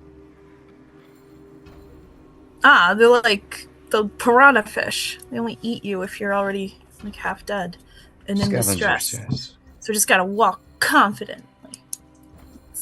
Sure. Feel free to move your tokens. One question of a mechanics question, because I know some people rule it differently. For purposes of maintaining concentration, would taking damage to temp HP still prompt a check? Like if the damage you take only hits you hits your temp HP? It's a good question. I would say no, because like, okay. Oh, actually like no. I think it always has felt like a gray area, and Yeah. I've also never fully known how to rule it. Yeah. Like in my game. I think you still get hit when you get temporary hit points. You still taken get away. hit. You just don't take damage to your HP. So it's, Yeah, you just had more hit points that aren't going to stay with you, that buff you for that time. So I would say yeah. You probably do, because you still get hit. It, you do take it would still damage. provoke an attack or a save. A check, yeah, I think so. Okay. Yeah. Okay. Just making sure. Yeah. Because I would put a spell on myself if it did. If it didn't. Okay. Let's move. Move your tokens where you'd like to go. Go to the door. Ugh. Yeah, there is a door here, and there's also some stairs. But the stairs, you'll see immediately, they kind of like run into nothing. They like, there's a little wall up there, but it's mostly broken at the top, so it ends up being difficult for you to get up there. But you can see there's like a wall, upper rampart for this. Okay, so you move through. The door here is closed, but it does look like it opens up. Kashar, you're in front of it. Do you want to open the door? Yeah, I'll open the door. I think you can. Yep, there you go. Perfect. You walk past these cadaver collectors, and you get onto the other side, and you find yourself in a small little. It's like we'll call it another courtyard. The other one's more of a bailey. This is a courtyard, and you can see statues. 6 statues of Vecna in lordly poses stand along the edges of this open air walkway. Wait, they're all in different poses? Yep. They're all in different poses, yep.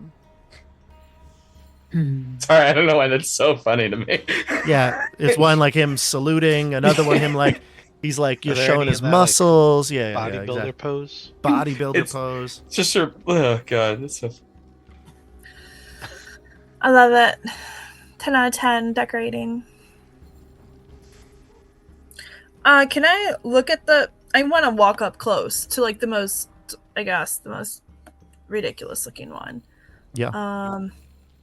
And see if I can look at it. Give me a wisdom saving throw. Oh, great.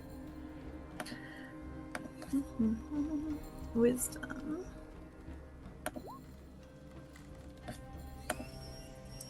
That'd be 18. Shock waves of psychic energy ripple through your body, your mind. You take half of this damage.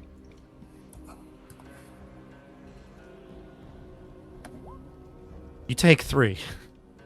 Okay. But it's persisting, so it will continue while you are in this area. Man, this guy's so ugly. He's making me hurt myself. Let's keep going, guys. It is causing pain, distress to you for sure. I'm gonna go towards the door, through the door. So Tom kind of runs towards the door that's over here, or to the back. Okay, yeah. And you can see all along, like Tom's racking his brain. It looks like there's pain coming here, and you hear this whisper in your voice. It's a creepy voice. You've never heard it before. It almost sounds like low, gravelly, and it says, "Give me your secret." Nobody else hears this, just Tom. I mean, that doesn't sound like something I would do to a voice in my head. I think I'm good. So you rush to the door. Tom, I'll say that's your turn here. You inspected and moved. We're not in initiative, but everybody else will get a chance to act here. So who would like to go? Just a clarifying question. You said there are 6 statues of Vecna in different poses. What is the 7th by the door? Maybe I missed do the see that, description. and I think that's just an error on the module. I don't think that's Okay. I don't think that that's anything. So That's yeah. the You secret. sure it's not a secret switch? Yeah, certain. Yeah, it looks like just another statue, but it says 6 clearly here, and there's 7. Yep. What was this behind us? The rubble? All the kids in the audience right now are like 6, 7. Oh god. Why did you bring that here? Look, there's 6 statues, 7 icons. I can't make it up. That way is rubble, and it looks like it leads back out to the outer, beyond the castle walls. Well, there's about 6 or 7 spaces to get to the door on the other side. What are you gonna do?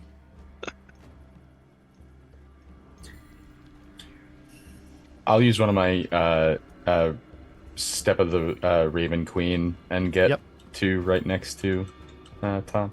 Yep. You transfer your body to the other side. Dobby and Bear, you're still on this side. What do you do?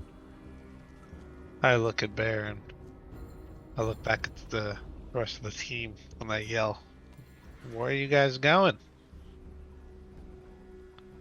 I look at Dobby. I look at the rest of the team and I say, "Yeah." Deeper into the castle. Why aren't you going the same way? I guess we gotta go, Bear. Okay. And I guess like Bear noticed that Tom kind of reacted weirdly after looking at a statue. Yeah. So I think Bear's just gonna continue to like walk in a stealthful fashion, forgetting that he just said "yeah" very loudly across the corridor. And he's just going to he's just gonna slowly and quietly walk, looking down at the ground without looking at any of the statues across to where the others are. I'll follow right behind Bear. I'm pretty sure, I know we're being stealthy, but I did say, ugh, looking at these statues gives me a headache, he's so ugly, like out loud. Yeah, you're good. You're good. So you walk through. Yep. You walk through unscathed. You get to the door. Tom, you were opening it, correct? Yes, I was. I believe you can open it. You can click on it. Yep. Open it. Yep, you're good. Yeah.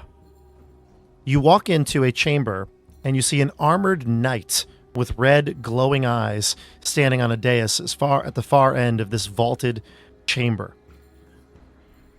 He's just sitting there on that dais. And I think you can see him. Oh, no, you can't. Never mind. You can see him now. Oh, there he is. Yep. He's just sitting there on that little throne. And there's 2 doors in this room. There's a door to the east. Sorry, a door to the north and a door to the south. But it's like a diagonal, diagonally situated. So one really heads northeast, the other heads southeast.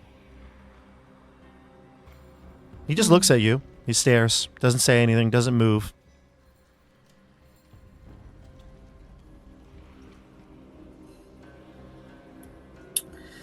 Well, guys. I whisper up to the front, "What's the holdup?" Still trying to get to the door here. I love how uneasy all of you are. I feel like you're all like worried to like take the wrong step or do the It's wrong. like the Scooby-Doo mystery squad, like all looking around. I'll move in. I'll move Exactly. in. Since he's not moving, I'm gonna move it along the wall, but like let everyone else in. So. Sure. Move your tokens where you feel like you would want to be. Does this knight look familiar at all? No, not at all. Not at all. And he, like I said, has glowing red eyes, so he's clearly not human. Though he looks humanoid, like he's like the size of a human. But he's clearly not human. Do we want to try and go up or down, guys? I don't know. Can we go through the hole in the wall? Right above Yeah. us? I with think the that rubble? leads out, doesn't it? Oh, is that outside? I think It does, but you can go there if you'd like. I would just call out to the. I'm assuming the knight sees us. Like he's not just. His eyes are following you all. Okay. He's not moving though. He's not like, standing. May we pass? He takes out like a sword and like plants it in front of him. And then he nods. As if saying yes. Is he? I know on the map he's skewed because of a grid. Is he particularly favoring one door, or is he just so? It's difficult to tell. It would be really nice if Wizards of the Coast would make a room that is meant to be symmetrical and then actually follow that with their grid. He is actually sitting on the throne, so I'll put him there. Yeah. Well, knights are typically people of their word. Ask him which way to go. Which way? He doesn't respond, nor does he give an inclination. Like he doesn't like look left or right. He just stares at you. He does not change his demeanor. Okay. All right. Well, you got to decide on one. Which hand does Vecna? Vecna's missing his left hand, right? Yeah, I think so. We'll go left. Okay. Open the door, please. Inside, you see, and I'm going to share the art with you in a second, but I'll describe it first. The unmistakable form of Cass, the vampire, sits hunched in the far corner of this dank stone room. Each of the vampire's limbs is shackled to a 10-foot-long adamantine chain, with all 4 chains fastened to a large adamantine ball. Cass's attention is focused on the tattered tapestries and ruined fixtures adorning this chamber's crumbling walls. Slung on his back is the magnificent sword that he's carried around, the hilt of which is emblazoned with the glowing symbol of Vecna.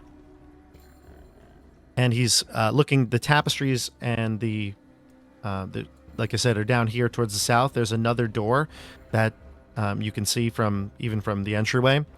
And I have artwork here. Actually, awesome artwork here.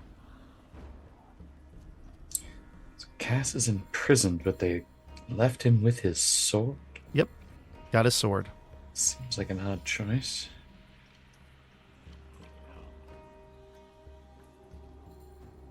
There he is.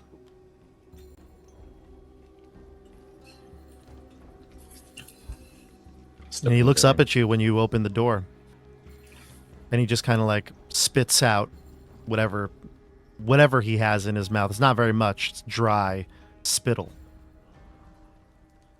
And he looks down at the floor again. Hello, Where did you Cass. say the Vecna mark was? On his sword. The scabbard of his sword. You say hello, Kishar? Yeah. He says, "And who are you?" I am Kishar Sherur. I'm here to destroy your greatest enemy. He chuckles to himself before looking back at the ground, sullen. He says, "You'll never kill Vecna. I've tried."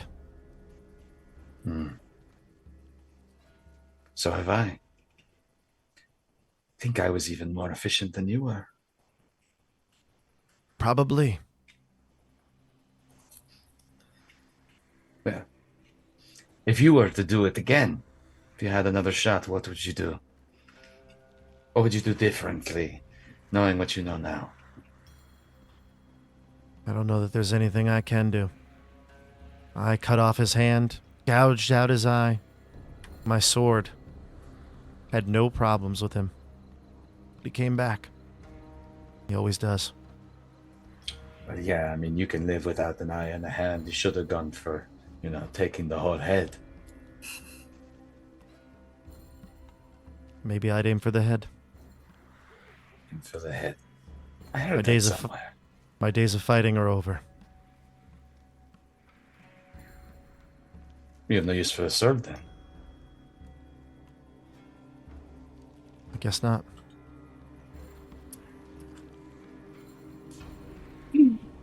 Juro puts out his hand. Or Kishar puts out his hand. He doesn't have the ability to get it. His hands are chained. His hands are also... That. Oh, okay, so he can't even move. The artwork doesn't depict this, but he has chained... And pull the sword from the hilt. You pull it. It's like this black obsidian blade. It's got gemstones at the hilt. Awesome looking. You can feel the power of it.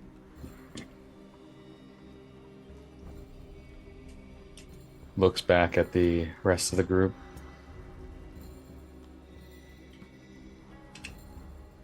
Have anything you look back. Ask him? You look back, Kishar. They're not there. They're gone. Is the door still there? Yeah, the door's still open. Yep, they're gone. Pause for a second, Randall. Mm-hmm. Dobby, you enter the room and you see exactly what I saw before you. And Cass looks up at you and goes, "And who are you?"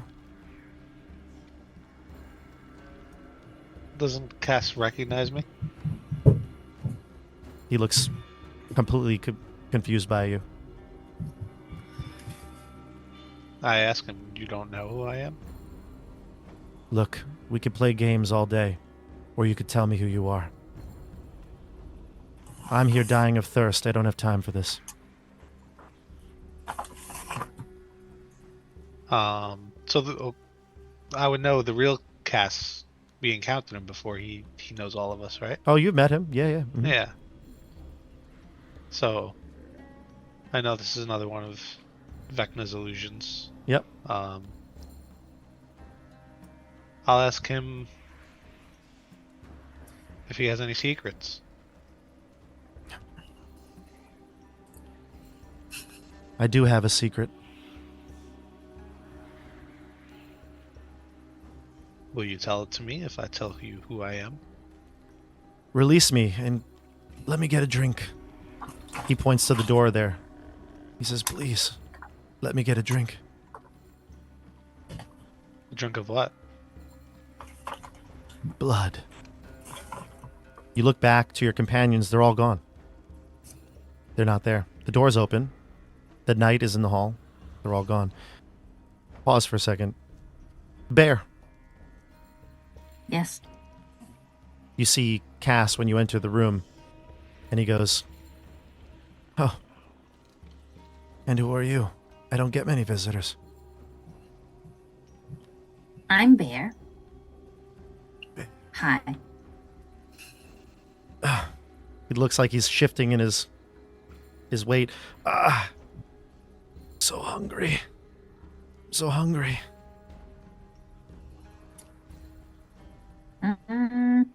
Would you let me have a drink?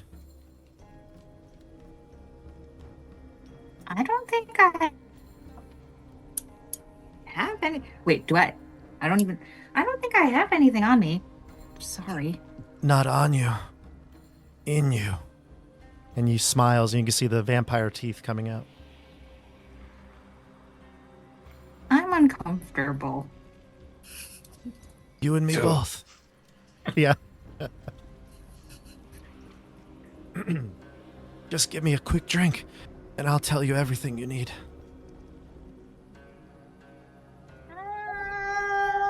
I don't think I need anything from you, actually. I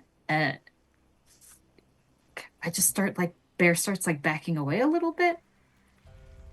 Sure. You look back, your friends are no longer there. Guys! Pause for a minute. Tom. You let the other people go in first, so Kishar walked in, Bear, Dobby, etc. And you look behind you, and you notice something. There's someone that that catches the attention of the knight in the room that you were just in. His eyes and head kind of move to the left. You look, and you see the woman from the gallows, the old lady that you spoke to. Curly-haired, gray-haired woman. She's watching you from around the corner. The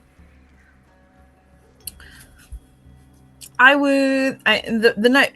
So I had to go around the night to go see her. She's like around the corner, like. He's like around the corner. You take a step or two back, 5-10 feet at most, and you see the knight. He's looking at her. She's around the corner, and she goes, "There you are. I was trying to catch up. I wanted to warn you of something." And you look around. You see back. Your companions are gone.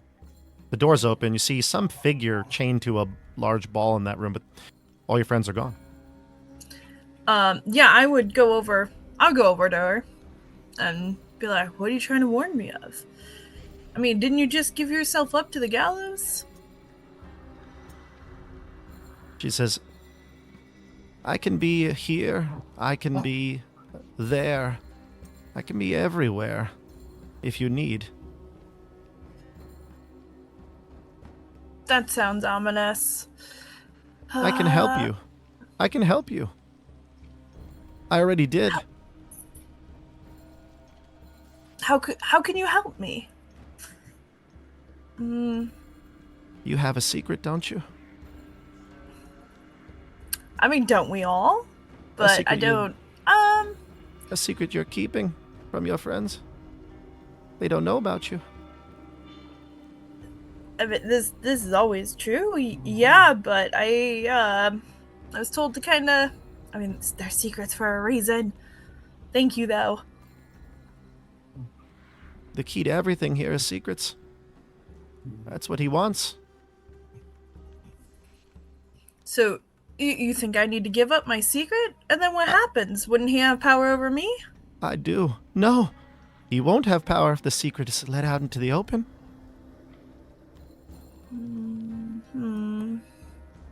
I guess that makes sense. It does. So what would I get in return for my secret? I don't know. What are you here for? I'm here to protect my friend and help start the phallic something. It's not phallic, I'm pretty sure, but it's a. I mean, maybe it is. I don't know. I'm just an old lady from the gallows, so I don't know much. But no better than Joey. Yeah. He's like. She says, "Please, let me help you. Let me take your secret."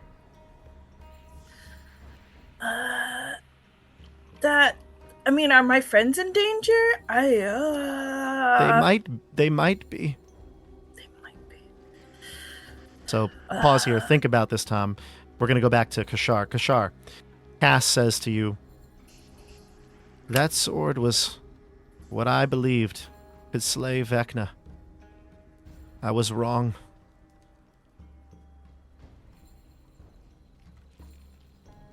Why? What is I the tried. sword able to do? I loved Vecna. He was my best friend. I was his war master. I thought that we would die gloriously together. Till something came into my mind. I needed to betray him. And I did. And I thought this sword, this power of this sword, would be enough to kill him. But I was wrong. I was wrong. Oh, Vecna. You have lived for ages. You have seen worlds, lives innumerable, and yet you still cannot get over that your acolyte got the better of you. I don't know what you're talking about. He coughs. I need blood. I'll die We here. need many things. I'll die here. Yes.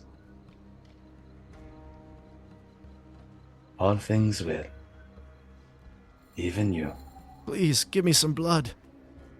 Just beyond that door there. That door. Yes. I'm gonna look out the other door. Your friends are not there yet. But the door's open? Yeah. Mm-hmm. There's a door to the south, though, that he wants you to open. Yeah. I'm gonna go look to see if the knight is still here, though, correct? The knight's still there, yeah. Mm-hmm. Could I go to the other door? The door on the other side here? Sure, yeah. I open that. Inside, you see a stagnant, blood-filled basin. It looks like an old fountain at the center of this chamber. The tranquil surface seems to reflect something odd. I'll go in and look. And as you peer over the edge of this old fountain, we'll go to Dobby. Dobby, Cass says to you, please, just beyond that door, I need blood. I'll ask Cass. Will you give me your secret if I give you some blood? The only secret that I have is that I never truly wanted to kill Vecna. I loved Vecna. He was like a brother to me. Do I see any of that shadowy stuff happening? No. Damn. All right. And I'll ask him where this blood is that he wants. There. Right there. And he points to the door to the south. Obviously, you can see on the map already, it leads to the same room. I'll go over and approach it. Great. And You go over. it. Yep, you inspect it. You see the same thing that Kashar saw. It's a strange, just blood-filled basin. It looks odd, though. Something's odd in its reflection. You want to go look at it? Yeah. Okay. And Bear, same. He says, if you're not willing to give me your blood, at least bring me some. And he points to the door. Again, opening it reveals the blood basin. Bear's skin crawls, but he says, ooh, okay. And then just reluctantly shuffles over to the door. So you head over, open it, see the basin, and again, something odd in the reflection.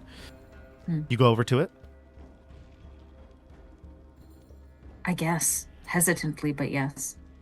So you look over into the basin, just like Dobby, just like Ashara did. And as you look over into the basin,